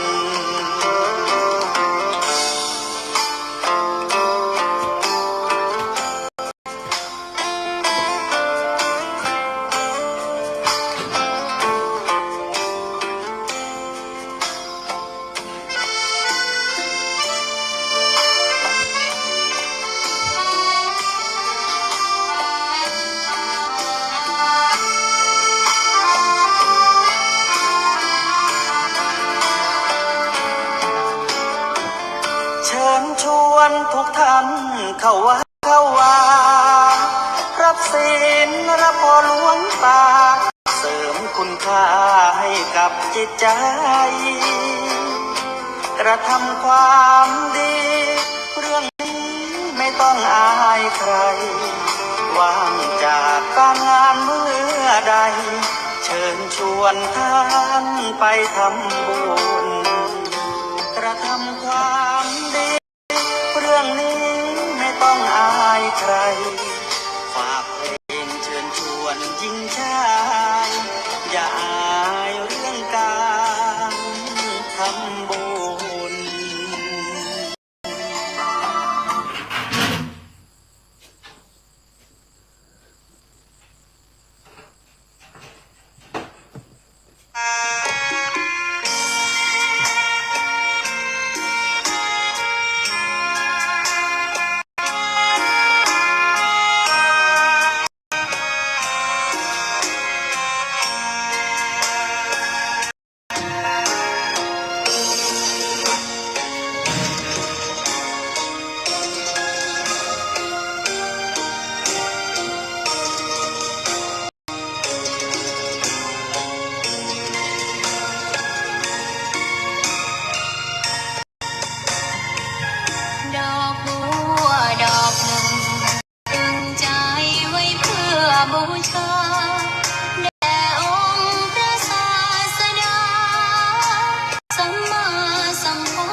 เปรียบเทียบเขา ทียบเราไรมองไม่งามช่างเขาแต่เจ้าก็คือดอกบัวด้วยความสัตย์ซื่อยึดถือความดีเป็นหลักใครรักไม่รักก็ไม่จงปลักมองมัวเมื่อโผล่พ้นน้ำก็เห็นความงามในตัวไม่ยึดติดในตมชั่วขอเป็นดอกบัวดอกเดียวใครไม่มองว่าบัวงามเด่นแต่บัวก็เป็นดอกบัวทุกวันอย่างนี้ไม่อยากเด่นดังแต่มุ่งหวังในทางเด่นดีเกิดมาเพื่อสร้างบารมีถวายชีพนี้บูชาดอกบัวดอกน้อยเฝ้าคอยคนที่ใจบุญมาออกเอื้อเกื้อกูลรู้ค่าของบุญเก็บบัวขึ้นมาเพื่อสร้างความดีและสร้างบารมีดังว่าใช้ดอกบัวนี้บูชาพระสัมมาสัมพุทธองค์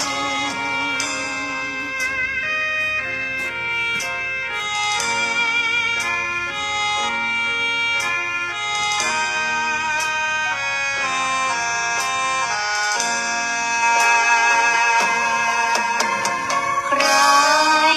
ไม่มองว่าบัวงามเด่นแต่บัวก็เป็นดอกบัวทุกวันอย่างนี้ไม่อยากเด่นดังแต่มุ่งหวังในทางเด่นดีเกิดมาเพื่อสร้างบารมีถวายชีพนี้บูชาดอกบัวดอกน้อยเฝ้าคอยคนที่ใจบุญมาออกเอื้อเกื้อกูลรู้ค่าของบุญเก็บบัวขึ้นมาเพื่อสร้างความดีและสร้างบารมีดังว่าใช้ดอกบัวนี้บูชาพระสัมมาสัมพุทธองค์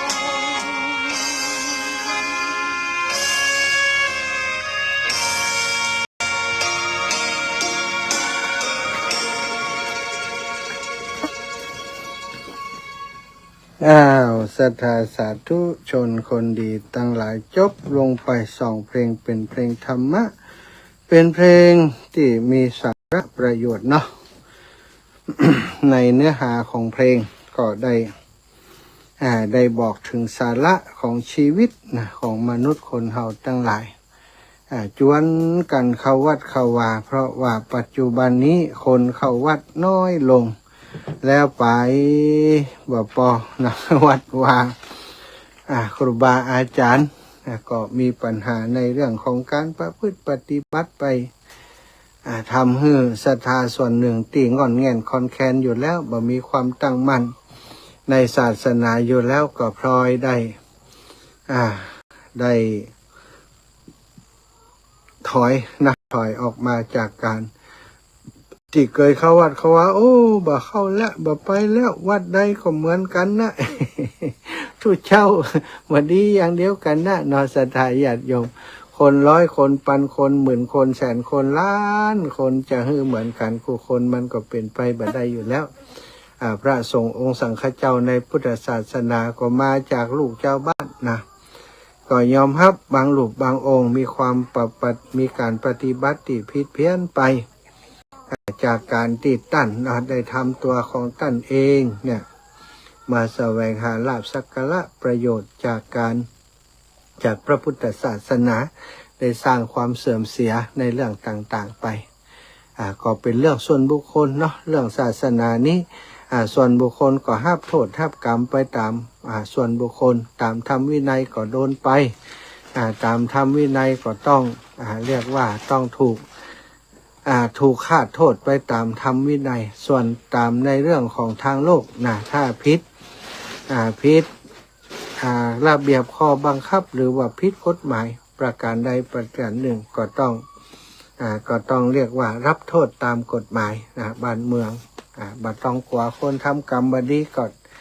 คนทำความชั่วทำกรรมบดีก็ต้องรับผลกรรมอยู่แล้วสถานะบัดต้องไปห่วงแต่ศาสนาคำสอนของพระพุทธเจ้านั้นใดก็ตามยังมีประโยชน์ต่อสาธุชนคนดีตั้งหลายทุกคนทุกท่านอยู่เหมือนเดิมนะเช็คลำปางแห่งกรรมกันเด้อลำปางหวังว่าก็สัญญาณเหมือนเดิมก็ถ้าก็สัญญาณเหมือนเดิมก็โอเคบางทีอย่างที่บอกเนาะเพิ่นตั้งอัตโนมัติไป ตั้งอัตโนมัติพอบะมีไผเข้ามาแปลงมันก็จะกลับไปเป็นเรียบร้อยเนาะลูกสาวลูกแอมพัชริยาฟองจันตายังดูแลสถานีให้ทุกป่อเปิ้นอยู่ก็ขอบคุณเด้อเจ้าหน้าที่สถานีน้องนัดน้องแอมน้องดิวนี่ช่วยกัน3 คนก่อนเวลาครูบาอาจารย์มีปัญหาเรื่องเทคโนโลยีในการออกอากาศก็ได้ละอ่อน3 คนนี่แหละเข้ามาช่วยพอกอยเข้ามาตกแต่งเข้ามาดูแลความเรียบร้อยของเครื่องเสียงเครื่องออกอากาศต่างๆก็ขอขอบคุณอนุโมทนาบุญกับน้องแอมพัชริยาฟองจันตาตะกี้ได้อุจาผ่านไปถึงข้อที่13เนาะสตาข้อที่13ว่าการที่เราจะมีอายุยืนนั้นมีอยู่30 กว่าข้อตะกี้ข้อที่13ทำในสิ่งที่ชอบชอบอะไรยังก็ทำสิ่งนั้นแต่สิ่งที่ชอบนั้นต้องไม่เบียดเบียนผู้อื่นสถานไปชอบทำร้ายผู้อื่น ชอบฆ่าสัตว์ตัดชีวิตอันนี้บัถูกชอบอย่างปัจจัยเป็นมิจฉาทิฏฐิเป็นความเห็นที่ผิดความชอบของเฮาต้องแบบเบียดเบียนตัวเฮาแบบเบียดเบียนตนเองแบบเบียดเบียนผู้อื่นถึงจะเป็นความชอบศิลปะเอกวาดรูปชอบดูธรรมชาติชอบปลูกต้นไม้ชอบปลูกดอกไม้นี่เป็นความชอบที่ทำให้ชีวิตของเฮายืนยาวได้ไปชอบบุ๊บตีหัวมาดาแม่เจ๊ก เมกเมียเจ้าบ้านอย่างอย่างนี่ก็เดียวก็โดนตีหัวแบะมาอายุสั้นเข้าไปเนาะข้อ14ฝึกร้องเพลงเป็นประจำจากระดับอนุบาลถึงขั้นมหาลัย อนุบาลหมายความว่าจากที่ยังร้องบักเก่งสมมุติว่าร้องเพลงบักเก่งอาตมาหันผู้สูงอายุหลายๆกลุ่มนะเปิ่นตั้งชมรมสอนร้องเพลงกันสถาตั้งชมรมสอนการร้องเพลงสอนการออกเสียงบางคนร้องคาราโอเกะบ่เป็นตัวจังหวะดนตรีบ่ถูกตัวฟังดนตรีบ่เป็นเปิ่นก็มาสอนกันไปหันชมรมกลุ่มหนึ่งที่เปิ่นฝึกร้องเพลงกันเป็นกลุ่มเป็นคณะจากคนที่ร้องเพลงบ่เป็นเลยเรียกว่าระดับอนุบาลคือร้องเพลงแบบเป็นออกเสียงฮือเป็นทำนองเป็นจังหวะดนตรีเป็นจังหวะร้องเพลงแบบจังเลยว่าแต่ก็มาอยู่ในกลุ่มในคณะที่เปิ้นสอนกันเป็นระบบก็ทำให้เปิ้นร้องเพลงได้บางคนจากที่บ่เคยร้องเพลงเลยกลายเป็นคนที่ร้องเพลงม่วนร้องเพลงเพราะปากันไปออกบุญปากันไปร้องเพลงเปิดหมวกด้วยไปร้องเพลงเปิดหมวกคนที่เป็นคนเฒ่าคนแก่รุ่นเราเขาเดียวก็มาฟังกันโดยบางคนก็มาลีลาดมาเต้นกันแล้วก็เอาสตังค์มาจ่อมมาจ่อมสตังค์ที่ได้มาเปิ้นก็เอาไปช่วยกลุ่มผู้สูงอายุของหมู่เปิ้นเขาบางคนเป็นผู้ป่วยติดเตียงบางคนลำบากอยากจนลูกหลานบะมีไผช่วยเหลือเพิ่นก็เอาไปช่วยกันก็เป็นกิจกรรมที่ดีเริ่มจากการฝึกร้องเพลงสถาแต่ว่าสุดท้ายมาเอาสิ่งที่ฝึกประโยชน์ที่ตัวเองฝึกนั้น ไปสร้างคุณค่าให้กับตัวเองและสังคมโดยการไปร้องเพลงเปิดหมวก ประเดี๋ยวนี้เปิดมีอันอย่างก็ลำโพงบลูทูธเนาะลำโพงบลูทูธที่สามารถเสียบอันแพดได้ก็ได้หรือว่าเปิดจากบลูทูธก็ได้ที่มีทำนองของคาราโอเกะเปิ่นก็ร้องโดยนั่นน่ะบ่จำเป็นต้องมีดนตรีมีอิเล็กโทรนอย่างก็ได้แต่บางคณะถึงกับมีครูบาอาจารย์ที่เปิ่นเล่นอิเล็กโทรนเป็นเนาะมีเล่นอิเล็กโทรนอย่างเป็นตัวก็เข้าท่าดีอันนี้ก็จากการที่ฝึกขั้นระดับอนุบาลนะเอาไปเอามากลายเป็นคนที่ร้องเพลงม่วนไปเลยก็ม่วนนั้นในหมู่คณะของเปิ่นแล้วก็มีคนเข้ากลุ่มเข้าหมู่เยอะขึ้นอันนี้ก็ขอสนับสนุนขอชื่นชมกับกลุ่มกับคณะที่ทำกันแบบนี้เนาะจะเป็นการจ้อยการซ้อการฝึกหมู่นี้ก็ดีทั้งนั้นเนี่ยสถานบางคนว่าอายุนักแล้วโอ้ไปได้อย่างอายละอ่อนเขาจะไปอายเนี่ยไม่ยังเนาะอายุนักนี่เฮาฝึกยิ่งจะทำให้เป็นแรงบันดาลใจให้กับละอ่อนเขาที่แม่จะเป็นจ้างซอย้ำเท่ากะก็จ้างมันอย่างเขาใครฝึกฝึกทอย้ำเท่าเนาะไปเป็นจ้างซอย้ำเท่ากันได้หรอมันเป็นสิ่งที่ทำให้เขาสุขภาพดีสถานที่มาได้หมายความว่าจะฝึกเพื่อจะเอาไปเป็นอาชีพอย่างเนาะฝึกเพื่อความสนุกสนานเพื่อความบันเทิงเพื่อสุขภาพร้องเพลงร้องรำทำเพลงนะแต่ว่าต้องให้มันถูกกฎถูกเกณฑ์นะร้องเพลงมันจะฝึกปอดให้แข็งแรงแปลกจนน่าทึ่งลดการเหนื่อยง่ายลงได้อย่างน่าแปลกใจอันนี้ก็สำคัญบางคนเป็นคนเหนื่อยง่ายเป็นคนที่บ่มีชีวิตชีวาเนี่ยพอไปฝึกร้องเพลงฝึกอะไรอย่างปอดไม่ได้ทำงานสถานญาติโยมฝึกไปฝึกมาก็เป็นคนที่มีปอดแข็งแรงสามารถร้องเพลงอย่างไพเราะเพราะพริ้งสุดท้ายก็เป็นนักร้องได้นี่ก็ต้องสนับสนุนกันในเรื่องเหล่านี้เนาะฝึกร้องเพลงแล้วก็15เปิ้นบอกว่าต้องหัดเคลื่อนไหวอยู่ตลอดเวลาอย่าไปนั่งนะอย่าไปนั่งอยู่ตลอดเวลานะอย่านั่งหรือว่านอนตลอดเวลาให้ขยับตัวลุกเดินไปมาบ่อยๆนะเปิ้นบอกว่าถ้าเฮานั่งประจำเมื่อเคยอยู่อย่างอันเนี่ยสถานร่างกายมันบ่ไ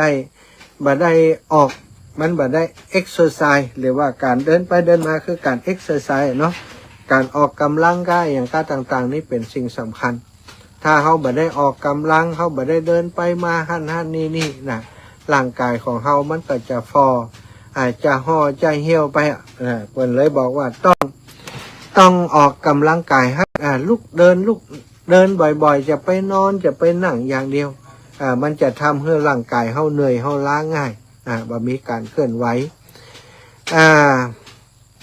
กินอะไรอย่างก็ได้ที่เขาชอบนะการกินก็สำคัญกินอะไรอย่างก็ได้ที่เขาชอบแต่อย่าให้เกิดโทษต่อร่างกายอันนี้มีข้อแม้นะชอบกินแต่ว่าอาหารที่กินนั้นมันเป็นโทษต่อร่างกายนะกินน้ำอัดลมอีกนะคนเฒ่านี่บอกควรจะกินน้ำอัดลมเนาะกินน้ำอัดลมกินของมักของดองนักเกินไปนี่ก็เป็นอันตรายต่อสุขภาพฉะนั้นอย่างที่เฮาพอแล้วมันจะเป็นอันตรายต่อสุขภาพก็ต้องลดละเลิกบากินบาเสพในสิ่งนั้นอันนี้คือสิ่งที่สำคัญนะสถากินอยากกินยังก็กินแต่ต้องบ่ให้สิ่งที่กินไปนั้นเกิดโทษต่อร่างกายนักนะสถาข้อ17ทำทุกอย่างที่ทำให้สบายใจแล้วก็มีความสุขทำทุกอย่างที่สบายที่ทำให้เฮานี่สบายใจแล้วมีความสุขนะอย่างที่กิจกรรมยังที่เฮาทำแล้วมีความสุขร้องทำเพลงก็ดีเนาะการไปเดินออกกำลังกายก็ดีการไปพบเพื่อนก็ดีการได้ปลูกผักนะพืชผักสวนครัวปลูกต้นไม้นะคนเฒ่าคนแก่บางคนหุ่มปลูกต้นไม้บางพ่องก็ว่าปลูกมันยังจะไปตานกินก็อุ้ยนะปอวิอาตมาตอนนั้นอายุได้80 ปีนะปลูกต้นมะพร้าวปลูกต้นอะไรยังในบ้านเนี่ยตีมีตึ้มมาได้ มีตีน้อยก็ปลูกเนาะปลูกบะม่วงบ้านนู้นปลูกแน่นหนาแต่ปลูก ติดกันนะศรัทธาลูกหลานก็จมเพื่อว่าอีป้อจะปลูกมันหยังปลูกมันหยังไปแล้วมันเหลือตัวจะได้กินก็มากินอ่ะปลูกให้มันซัดมันกิน บ่ได้ปลูกไว้กินปลูกคือซัดมันกินซัดสิ่งหิ่งห้อยมันได้มากินด้วยกันปลูกไปฮะนะมันจะออกมาออกจากมันใหญ่ขึ้นมาจากมันมันจะใหญ่จากมันปลูกไป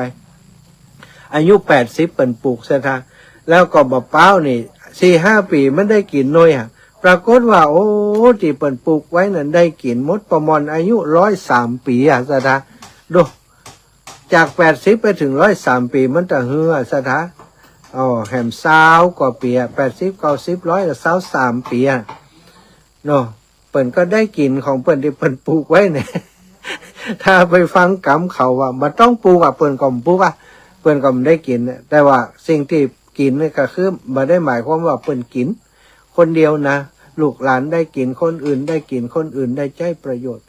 แล้วคนเฒ่านี่กินความสุขมีความสุขได้หันต้นไม้ที่ตัวเองปลูกบะเป้าที่อยู่ในบ้านของอาตมาบะเป้าบะหนุนบะลำไยนี่ที่เปิ่นปลูกไว้นี่คือของประมอนปลูกศรัทธา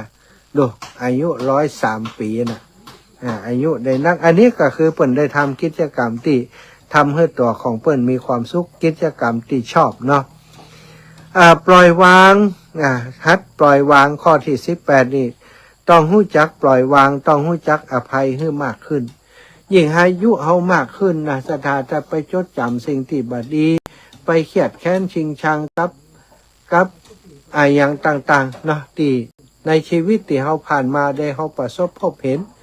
เฮาบ่ม่วนใจนะเฮาไปโจดจำสิ่งเหล่านั้นไปโกรธไปเกลียดกับสิ่งต่างๆโกรธเกลียดบุคคลโกรธเกลียดคนนั้นคนนี้ศรัทธาบ่ฮู้จักปล่อยวางความบ่ฮู้จักปล่อยวางนี่ทำให้เฮาเป็นทุกข์จิตใจของเฮานี่แหละนะคนบางเตื้อเฮาโกรธคนนั้นคนนี้เปิ้นบ่ฮู้ซักหน่อยนะแต่เฮานี่ฮู้ตัวดีว่าเฮาจังเขาอย่างอันอย่างอีหันหน้ามันก็จังมันแล้วนะบ่ปล่อยวางสักเตื้อทั้งที่เรื่องบางเรื่องนี่เปิ้นก็อาจจะบ่ได้ตั้งใจแต่เฮานี่เก็บมาเป็นอารมณ์บ่ฮู้จักปล่อยวางสุดท้ายการบ่ปล่อยวางเนี่ยทำให้เฮานี่สุขภาพจิตบ่ดีอารมณ์บ่ดีสุขภาพจิตบ่ดีอารมณ์บ่ดีก็ทำให้เฮาอายุสั้นนะแต่ฉะนั้นการที่เฮาอยากจะมีอายุยืนเฮาก็ต้องฝึกในการปล่อยวางต้องใช้คำว่าฝึกเพราะอย่างการปล่อยวางบ่ใช่ว่าแล้วก็ทำได้ง่ายๆเนาะสถานอารมณ์บางอย่างนี้มันเกิดขึ้นสะสมบ่อยๆเพราะมันเกิดขึ้นเฮาก็เจ็บเฮาก็ทุกข์เฮาก็บ่ม่วนใจการปล่อยวางจะทำให้จิตใจของเฮาเบาบางเบาสบายบ่เป็นทุกข์อย่างนักเนี่ยสัตตาการปล่อยวางการให้อภัยเป็นสิ่งสำคัญมันคู่กันถ้าเขาให้อภัยกับคนที่เขาบ่ชอบนั่นได้นะบอกว่าเรื่องอะไรยังสัตตาเขาให้อภัยเขามันเป็นเรื่องที่ผ่านมาเมื่อนานแล้วเขาอาจจะไม่ได้ตั้งใจหรือแม้ว่าตั้งใจก็ตามเถอะเขาก็มีเหตุผลส่วนตัวเขาก็มีเหตุผลส่วนตัวเขาให้อภัยถึงเปิ่นถึงตัวนะเมื่อให้อภัยได้ก็หมายความว่าเขาปล่อยวางได้นั่นเองนี่ข้อ19ฮู้จักแบ่งปันให้กับผู้ที่ขาดแคลนให้กับผู้ที่ด้อยโอกาสหมู่เฮาทั้งหลายเท่าแก่อีพ่ออีแม่นี่บ่ต้องใจคำว่าฮู้จักแล้วกันเนาะ เป็นคนที่ชอบแบ่งปันเป็นคนที่ชอบให้ทานเป็นคนที่ชอบช่วยเหลือผู้อื่นอยู่ตลอดอันนี้บ่ห่วงแล้วศรัทธาข้อนี้นิพพานนะแบ่งปันอยู่ตลอดเวลาอยู่แล้วเนาะแล้วก็ข้อที่20เป็นโรคอะไรยังอยู่ก็ตามนะศรัทธาตอนนี้แม้ว่าอีพ่ออีแม่จะมีโรคอยู่ในตัวเป็น5-6โรคก็ขอให้เฮียนหู้ที่จะอยู่กับโรคเหล่านั้นให้ได้จนเรียกว่าคุ้นเคยกับมันหู้จักมันดีหู้จักมันดีอาการอย่างอีเป็นอย่างใด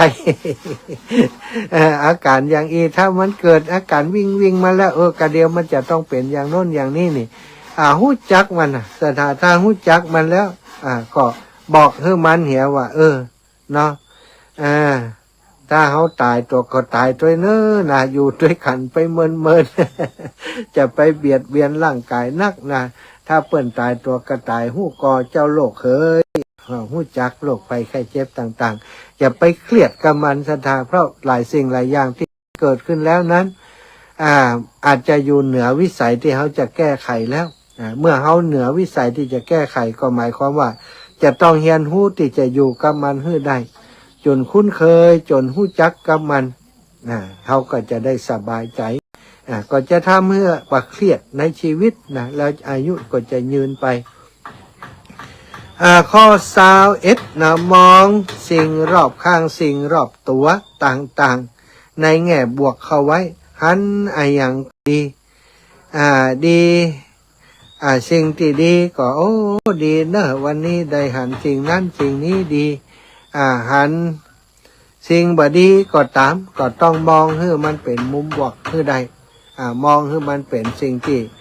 บ่มาเป็นทุกข์กับจิตกับใจของเฮาได้นะไปเจอคนที่เฮาบ่ชอบนะก็ต้องบอกว่าโอ้หันเขาสุขภาพบดีก็ให้โปร่งให้วางให้อินดูเขาให้เมตตาเขามองในแม่บวกว่าโอ้คนเฮาเกิดมาก็เป็นอย่างอีเหมือนกันคู่คนเนาะอินดูเขาสงสารเขาเมตตาเขาเนี่ย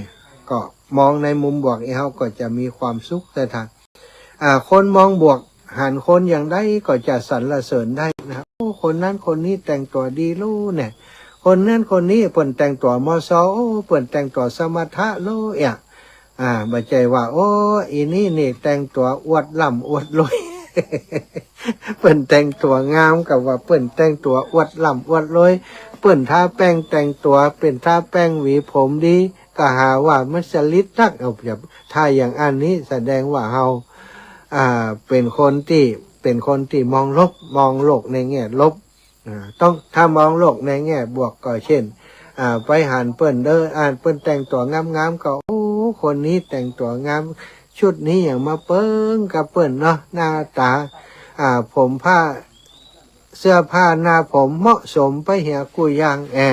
ถ้าเขามองอย่างนี้เนี่ยเขาจะได้สบายใจซะท่าเขาจะได้สบายใจถ้าเขาบอกมองอย่างนี้นั้นก็กลายเป็นว่ามองโลกในแง่ลบในแง่ที่ตัวเองก็บอกมีสุขนะคนที่มองโลกในแง่ลบนี่เปิ่นบอกว่าจิตใจจะหม่นมองจิตใจจะบ่มีความสุขถ้าเขาคิดลบเขาตำหนิติเตียนคนนั้นคนนี้นะคนอื่นอาจจะบ่ได้ยินคนอื่นอาจจะบ่ฮู้แต่คนที่ฮู้เนี่ยตัวเฮาเนี่ยฮู้ดีนี่กรรมที่เฮาออกไปนั้นมันบั่นทอนจิตใจของเฮาบั่นทอนความสดชื่นจากจิตจากใจของเฮาฉะนั้นจะมีความจำเป็นถ้าต้องการมีอายุยืนมีความจำเป็นที่จะต้องทำตัวให้เป็นคนที่มองโลกในแง่ดีหันอย่างรอบตัวก็หันเป็นสิ่งที่ดีที่งามที่มีประโยชน์มองประโยชน์ให้ได้สิ่งที่เป็นโทษสิ่งที่บ่ดีบ่งามต้องเอาขวางให้ได้ถ้าขวางให้เร็วขวางให้ไวสิ่งบ่ดีบ่งามบ่นี้ก็บ่ห้ามเอามาใส่จิตใส่ใจเป็นอันขาดถ้าเอากลับมาใส่จิตใส่ใจเมื่อใดความทุกข์ก็มาหาเฮาถาโถมเข้ามาหาเฮาเมื่อนั้นศรัทธาเมื่อเฮาเลือกที่จะมีอายุยืนเลือกที่จะมีความสุขเนาะก็จะต้องมองโลกในแง่บวกคือได้นักที่สุดนะแล้วก็ลดความอิจฉาริษยาอาฆาตมาดร้ายปรงให้เป็นเย็นให้ได้เดี๋ยวก็ตายจากการคิดแบบนี้อยู่ตลอดเขาจะได้สบายใจอันนี้เป็นสิ่งสำคัญความอิจฉาริษยาความอาฆาตมาดร้ายนี่บ่มีประโยชน์ต่อภัย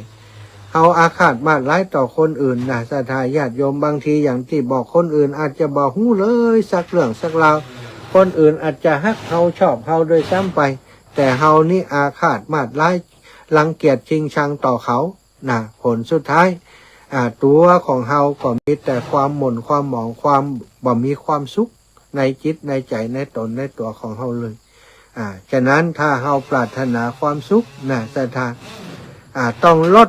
ความริษยาความอาฆาตมาดร้ายปรงให้เป็นปรงให้เป็นต้องทำใจกับเรื่องต่างๆก็เหมือนกับการปล่อยวางเนี่ยศรัทธาการปรงในชีวิตสังขารว่ามีชีวิตมาถึงปานนี้แล้วจังกันทำไมเกลียดกันทำไมอันคนที่จังเฮาก็ตายไปแล้วคนที่เฮาจังก็ตายไปนักแล้วนี่คนที่เหลืออยู่นี่เขาจะจังเขาเนี่ยยังกระเดียวเขาก็จากไปกระเดียวเขาก็จากเขาไป กวนที่จะหักกันไว้บ่ดีกว่าก้าอย่าถ้าคึดได้อย่างอีโปร่งเฮือเป็นนะมันก็เย็นเพราะไอ้ยังเพราะเดียวเขาก็ตายจากกันบ่ว่าฮักและชังเขาก็ต้องตายจากกันอยู่ดีเอาข้อที่23บ่ชอบหน้าภัยก่อฮื้อลดละเลิกโดยเฉพาะเรื่องนักของนักการเมืองตีบ่ถูกใจเฮาเดี๋ยวกรรมก็จัดการมันเองอย่าไปเครียดประเทศชาตินี้บ่ใจของเฮาคนเดียวอันนี้เป็นเรื่องจริงเนอะศรัทธาอย่าไปแบกไว้บนบ่ามันนักเรื่องการบ้านการเมืองก็ดีการของการวัดวาศาสนาก็ดีจะไปให้มันมากัดก่อนทำให้ชีวิตของเฮาหม่นหมองหรือว่าเป็นทุกข์เรื่องของนักการเมืองก็อย่างว่านะเนาะนักการเมืองที่เฮาชอบก็มีที่บ่ชอบก็มีบางคนเนี่ยอู้กะเฮาอย่างโน้นอย่างนี้ฮับปากสัญญิงสัญญามาไหวมาสามาขอคะแนนเสียงจากเฮาถึงเวลาเพิ่นได้เป็นสอได้เป็นรัฐมนตรีมานี่เอาไปกอบโกยเอาไปทำสิ่งบ่ดีติ๊กมาเดียวได้ว่าเขาได้ข่าวว่าเขากระโดง ยุติแล้วว่ายุติเรื่องงานการอายัดที่ดินเขากระโดงไปแล้วนี่เพราะอย่างพ่อเจ้าของที่ดินนั้นได้เป็นนายกรัฐมนตรีศรัทธาต่อไปจังนายจะเป็นอย่างไรก็พอกันเนาะถ้าคนมีอำนาจวาสนาพิษก็เป็นทุกข์เนี่ยบางครั้งบางทีเขาติดตามการเมืองนักเขาอาจจะเจ็บปวดอาจจะบ่ม่วนใจอาจจะจังนักการเมืองการเจ็บปวดการจังนักการเมืองศรัทธาญาติโยมทั้งหลายเขาจังอย่างไรมันก็อยู่ได้ เพราะฉะนั้นเขาจังบ่มีประโยชน์อะไรอย่างอาจจะไปคิดเครียดแค้นจริงจังคนนั้นคนนี้คือจิตใจของเฮามัวหมองเนาะคิดในมุมบวกคิดในมุมติดธรรมเพื่อจิตใจของเฮามันอยู่ดีมีสุขนะบ่เฮือมันทุกข์บ่เฮือมันบ่ม่วนนะศรัทธาเอาละต่อไปข้อ24ถ้าเผลอรับถ้าเผลอรับไปบัดต้องฝืนเขาเท่าแล้วนี่อายุนักแล้วนอนพักเล่นบ่ได้มันถ้ามันเผลองีบไปกับปล่อยให้มันงีบไปเลยบางคนนี่เผลองีบไปสะดุ้งตื่นขึ้นมา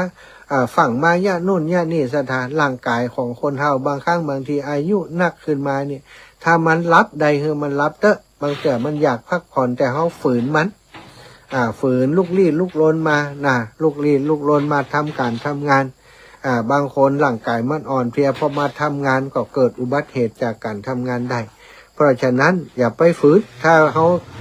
รับไปคือมันงีบไปเลย รีบรับสบายไปเลยเอาจนมันตื่นคนเดียวมันพุ่นเนาะบัดต้องห่วงอายุนักแล้วไอ้อย่างกับมันนักหนากับชีวิตกับการทำงานข้อที่25หันสิ่งใดดีทำเลยสิ่งใดดีที่เฮาหันว่ามันดีนะทำเลยสิ่งที่บ่ดีถ้าเฮาหันว่าสิ่งนี้เป็นสิ่งที่บ่ดีให้เลิกทำช่วยภัยได้ก็ขอให้ช่วยทันทีตายไปเอาอย่างไปบ่ได้แม้แต่สลึงเดียวศรัทธาข้อนี้สำคัญนะบางคนนี่หันสิ่งดีๆอยากทำดีแต่ว่าเดี๋ยวก่อนรอก่อนย่ำถึงเวลาย่ำถึงโอกาสอาจจะไปเกิดอย่างอันเวลาของเฮาเนี่ยมันเหลือน้อยทุกวันวันนี้อาจจะเป็นวันสุดท้ายของไผ่คนใดคนหนึ่งแม้กระทั่งตัวของอาตมาเองวันนี้อาจจะเป็นวันสุดท้ายของตัวเก่าก็ได้จะไปแน่ไอ้ยังศรัทธาชีวิตเป็นของบันแน่นอนอยู่แล้วนี่เนาะเขาจะไปวันใดจะอยู่ด้วยกันไปกี่วันจะไปวันใดบ่มีไผ่หู้ใดฉะนั้นเวลาที่มีอยู่นี้ไอ้ยังหันสิ่งใดดีก็ทำเลยอย่าไปรีรอหันสิ่งใดบ่ดีก็ละเลยเลิกเลยนิสัยอันใดที่เฮาว่ามันบ่ดีก็ละไปเลิกไปหู้ใดเร็วที่สุดอันนี้คือสิ่งสำคัญ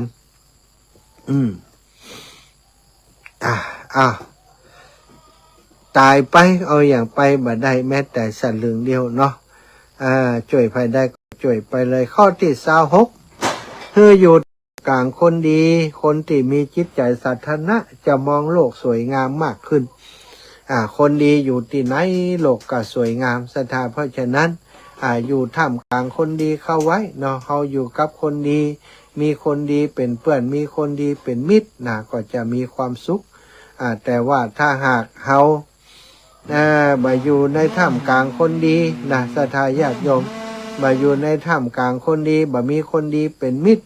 ดีบ่ดีชีวิตของเขาก็ตกอับตกต่ำล่มจมไปติ๊กๆนี่ศรัทธาคนดีนี่หรือว่ากัลยาณมิตรหรือว่าอย่างพระพุทธเจ้าได้ตรัสไว้เป็นมงคลข้อแรกเสวนาจะพาลานางบัณฑิตานันจะเสวนาอันนี้คือสิ่งสำคัญสำหรับชีวิตของทุกชีวิตทุกคนถ้าเราไปคบกับคนพาลยิ่งอายุนักขึ้นอายุมากขึ้นแล้วศรัทธาญาติโยมทั้งหลายนะมันก็จะพาเราไปสู่เรื่องติดทุกข์แม้กระทั่งคนเข้าคนแก่บางคนที่บ่ห่มเข้าวัดเข้าวานะติฉินนินทาพระสงฆ์องค์สังฆเจ้าโอ้วัดนี้ก็บดีวัดนั่นก็บดีเคยบวชมาแล้วเคยเรียนมาแล้วบ่ต้องไปเข้านะมีประโยชน์อะไรอย่างเนี่ยเอาไปคบกับคนพวกนั้นประโยชน์ก็บักเกิดกับเฮาทำให้เฮาแทนที่จะได้บุญได้กุศลจากการที่ได้บำเพ็ญสิ่งที่ดีได้คบมิตรดีๆแต่กลับไปคบคนที่บ่ดีสิ่งเหล่านี้ก็จะบักเกิดกับเฮาเนาะต้องอยู่กับคนที่เป็นคนดีมีจิตสาธารณะคนพวกนี้จะมองโลกในแง่ดีแง่สวยงามอย่างกับมัคคะมานพนศรัทธามัคคะมานพซึ่งเป็นพระอินทร์นะพระอินทร์อยู่บนสวรรค์นี่อดีตเดิมมัคคะมานพก็เป็นเจ้าบ้านธรรมดานะแต่ว่าเปิ้นมีจิตสาธารณะชอบแต่งถนนหนทางนะไปเดินทางไปทำงานต่างหมู่บ้านเปิ้นเป็นช่างหรอกเดินทางไปทำงานต่างหมู่บ้านระหว่างเดินทางไปก็เสื้อผ้าเปียกปอนเพราะว่าถนนหนทางมันอุกสถาขี้ยาขึ้นท่วมฝนตกมามันก็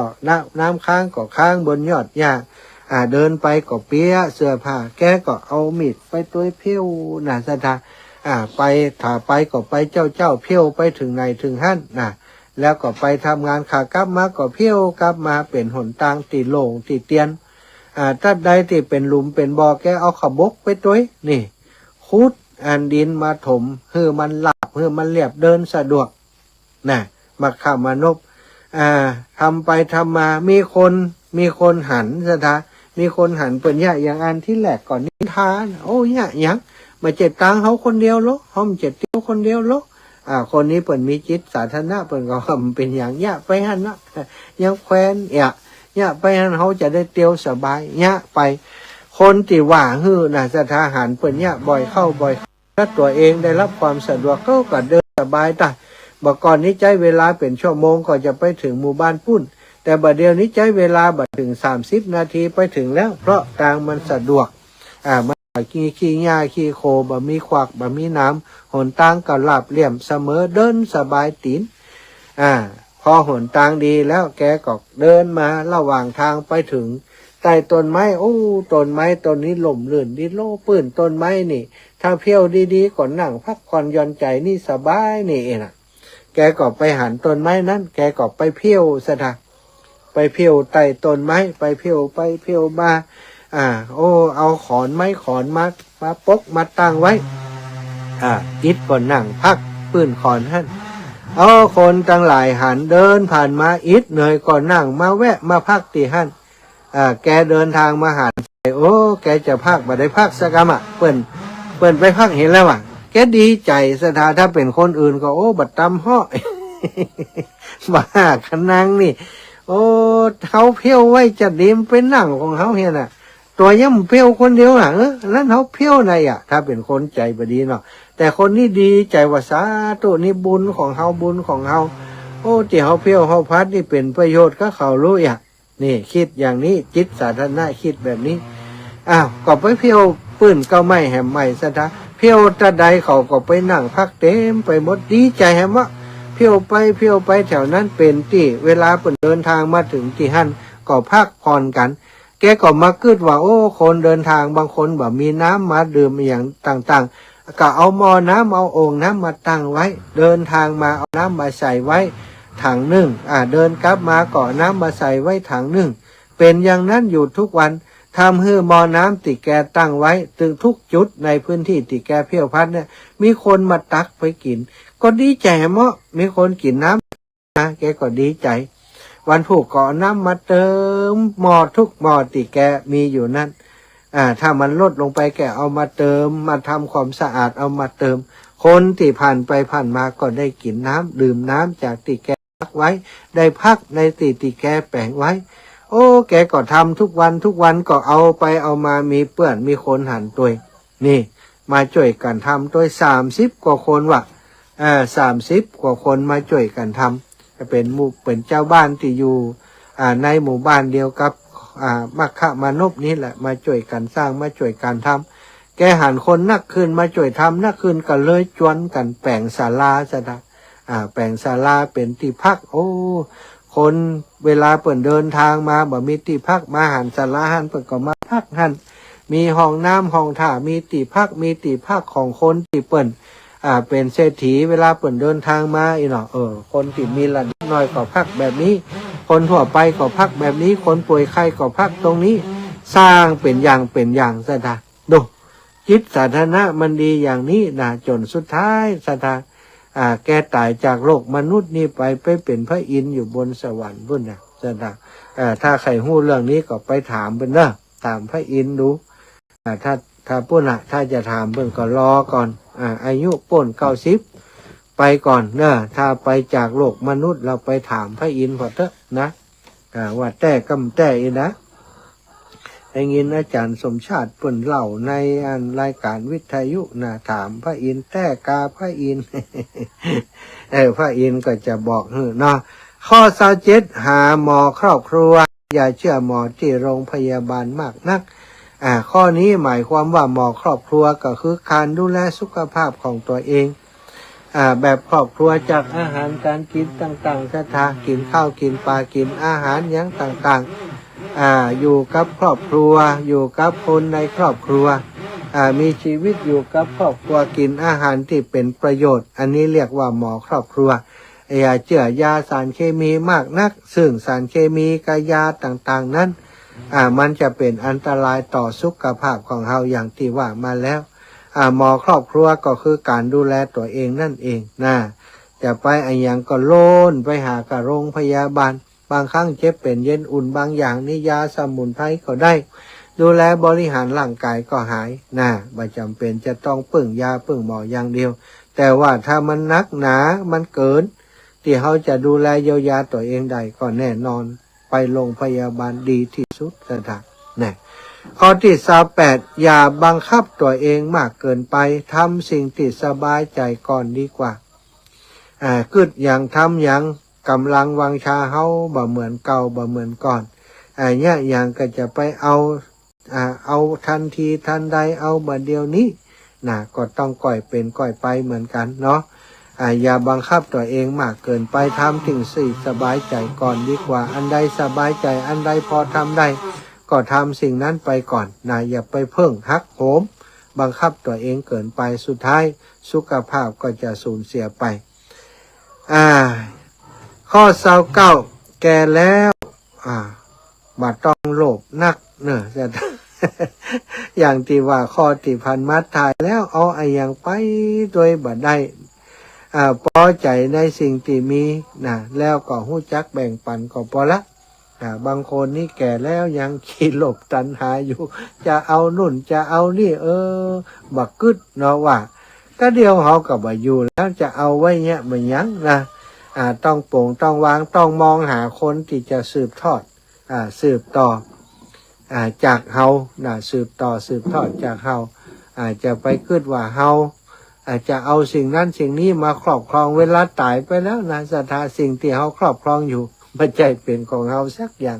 ละไว้กับโลกใบนี้ละไว้ให้ลูกให้หลานทั้งหมดเนาะสิ่งใดเป็น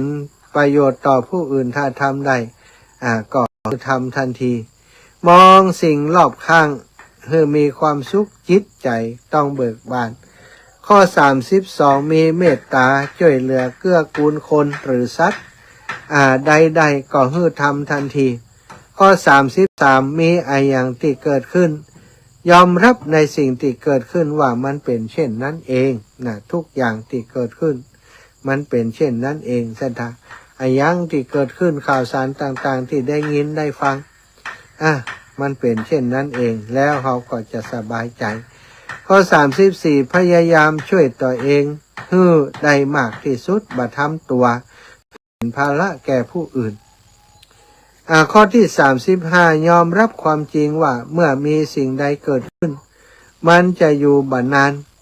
จะเป็นอยู่ชั่วคราวแล้วก็เปลี่ยนไปในที่สุดก็จะหมดไป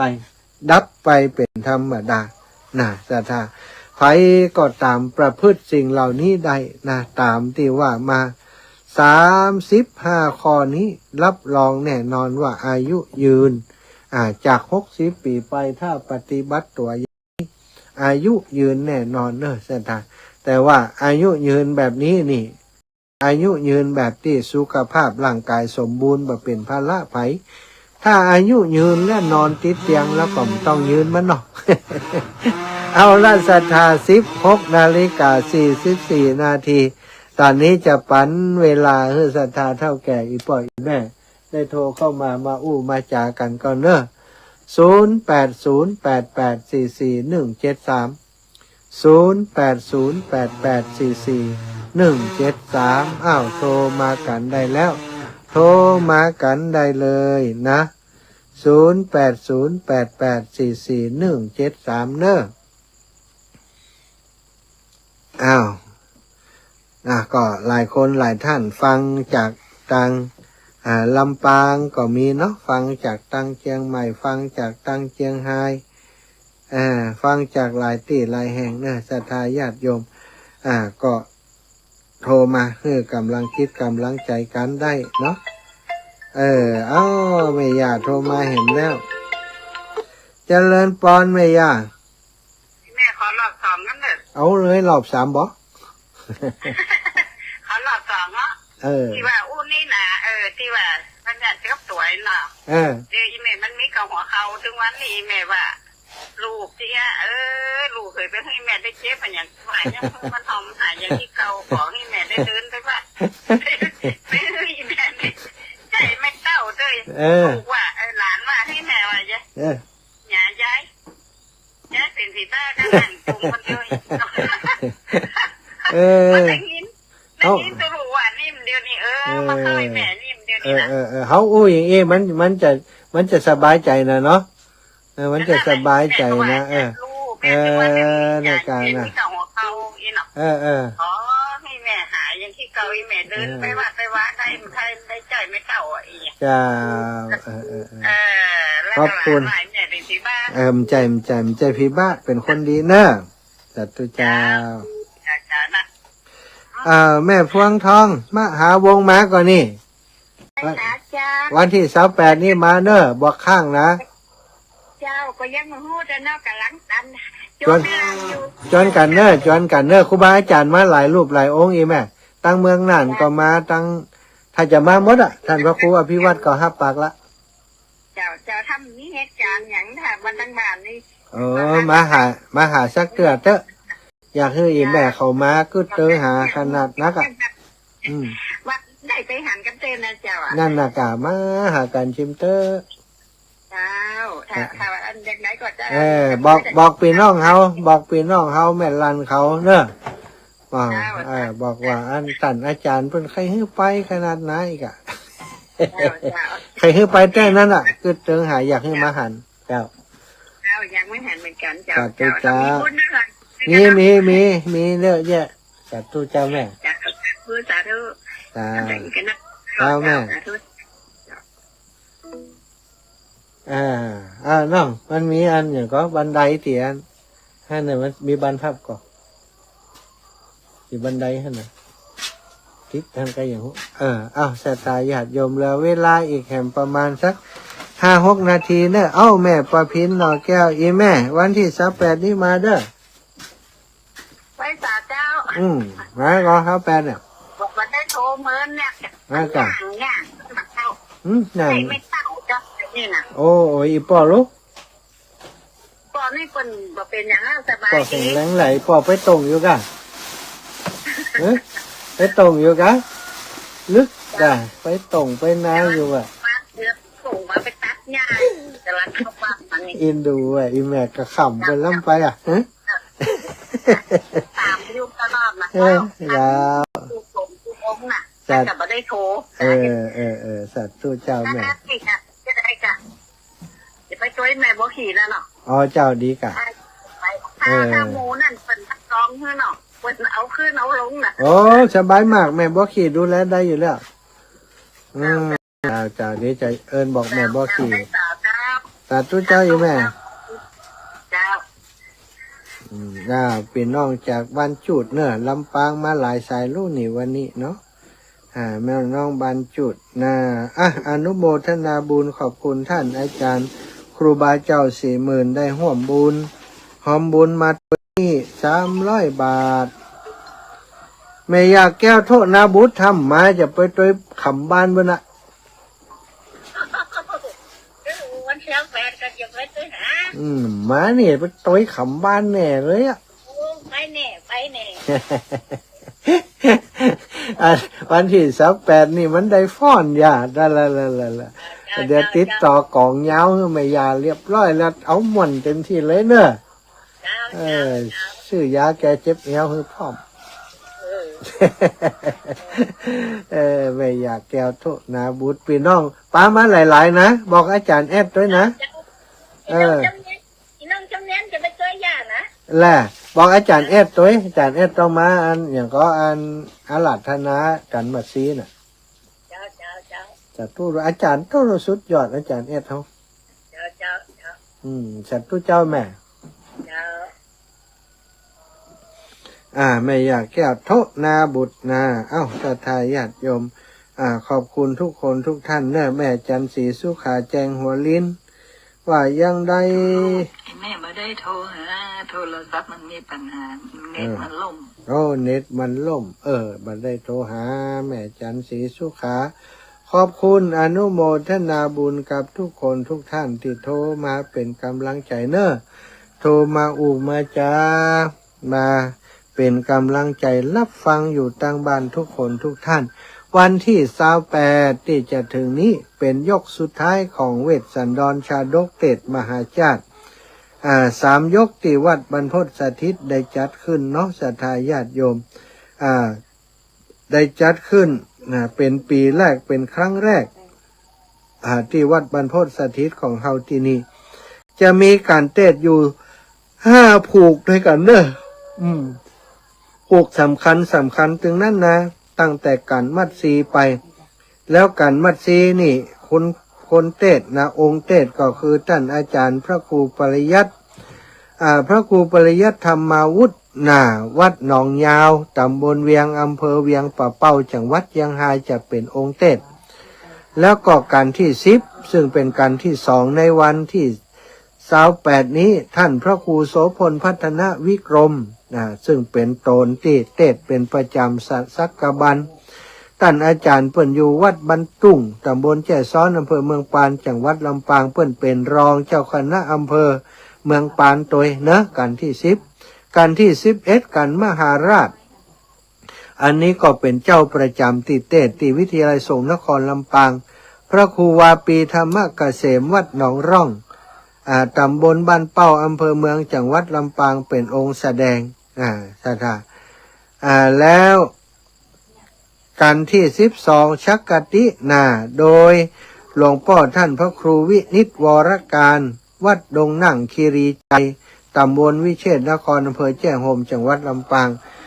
พระอุปชาของอาตมาภาพหลวงพ่อท่านเจ้าเป็นเจ้าคณะอำเภอแจ้ห่มโดยเนอศรัทธากันที่12กันที่13ก่อนกันนี่กันเอกกันพระเอกท่านอาจารย์สเนกาหลงคณะสเนกาหลงซึ่งก็เป็นคณะเปิ่นมีท่านดานุพลมุนิวังโสพระอธิการเสวตปัญญาวชิโลแล้วก็ทีมงานเปิ่นเนาะนักแสดงของซอคณะสเนกาหลงจะได้มาเป็นองค์แสดงนครกันในวันที่28นะกันยกสุดท้ายนะกันสุดท้ายนครกันท่านเสน่กาลงครับ ตุปีต้อมกับตุปีเกคณะเสน่ห์การหลงเนอะจะเป็นองค์แสดงในชุดนี้ศรัทธาญาติโยมพอเวลาแล้ว16:53 นาทีฟังศรัทธาอยู่ตั้งบ้านตั้งจองคงจะฮับสายได้แหมสักสาย2 สายใครที่ยังอยากจะโทรมามาจาสนทนาจาแสดงผลการรับฟังแจ้งผลการรับฟังตลอดถึงว่าโอ้ท่านอาจารย์มีปัญหาจะถามน้อยก็ถามมาได้เนอะปัญหาตอบได้ก็ตอบได้ก็จะบอกว่าตอบไม่ได้นะ โอ้เจริญปอนพี่น้องเมืองฝางนะแม่บุญเรืองชัยเงินโยมแม่ได้ติดตามพี่น้องบ้านต้นพึ่งอำเภอฝางอำเภอฝางจังหวัดเชียงใหม่โยมแม่ก็ได้ติดตามอยู่ประจำบอกว่า28นี่แม่จะได้มาก่อนเนาะพี่น้องต่างเมืองฝางเนอะหลายคนหลายท่านมีเข้าสลากแม่ย่าอย่างก็เนี่ยเดียวกันเนอะแม่บุญปั่นตาเหียงโอ้ท่านอาจารย์ติดตรงกับเข้าสลากเห็นแล้วล่ะแม่ไปบ่ได้เนอะตรงกับเข้าสลากนะแม่บุญปั่นตาเหียงนี่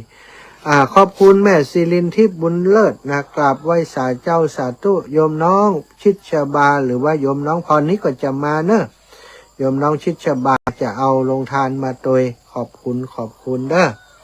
อแล้วโยมชุติการรอดพยัญวันผูกจะไปเถินอยากโยมจันโยมชุติการรอดพยัญเนอะอนุโมทนาสาธุเนาะนี้ก็เป็นสายบุญทำงานร่วมกันมาโดยตลอดขอบคุณที่เป็นกำลังคิดกำลังใจช่วยในกิจการงานของอาตมาภาพมาโดยตลอดโยมจัน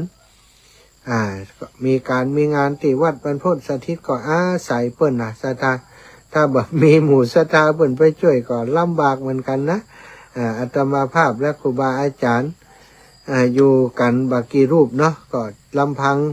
กับหมู่เฮามันก็ยังได้บ่นักก็ต้องอาศัยศรัทธาญาติโยมเปิ้นช่วยมาช่วยพัฒนามาช่วยดูแลที่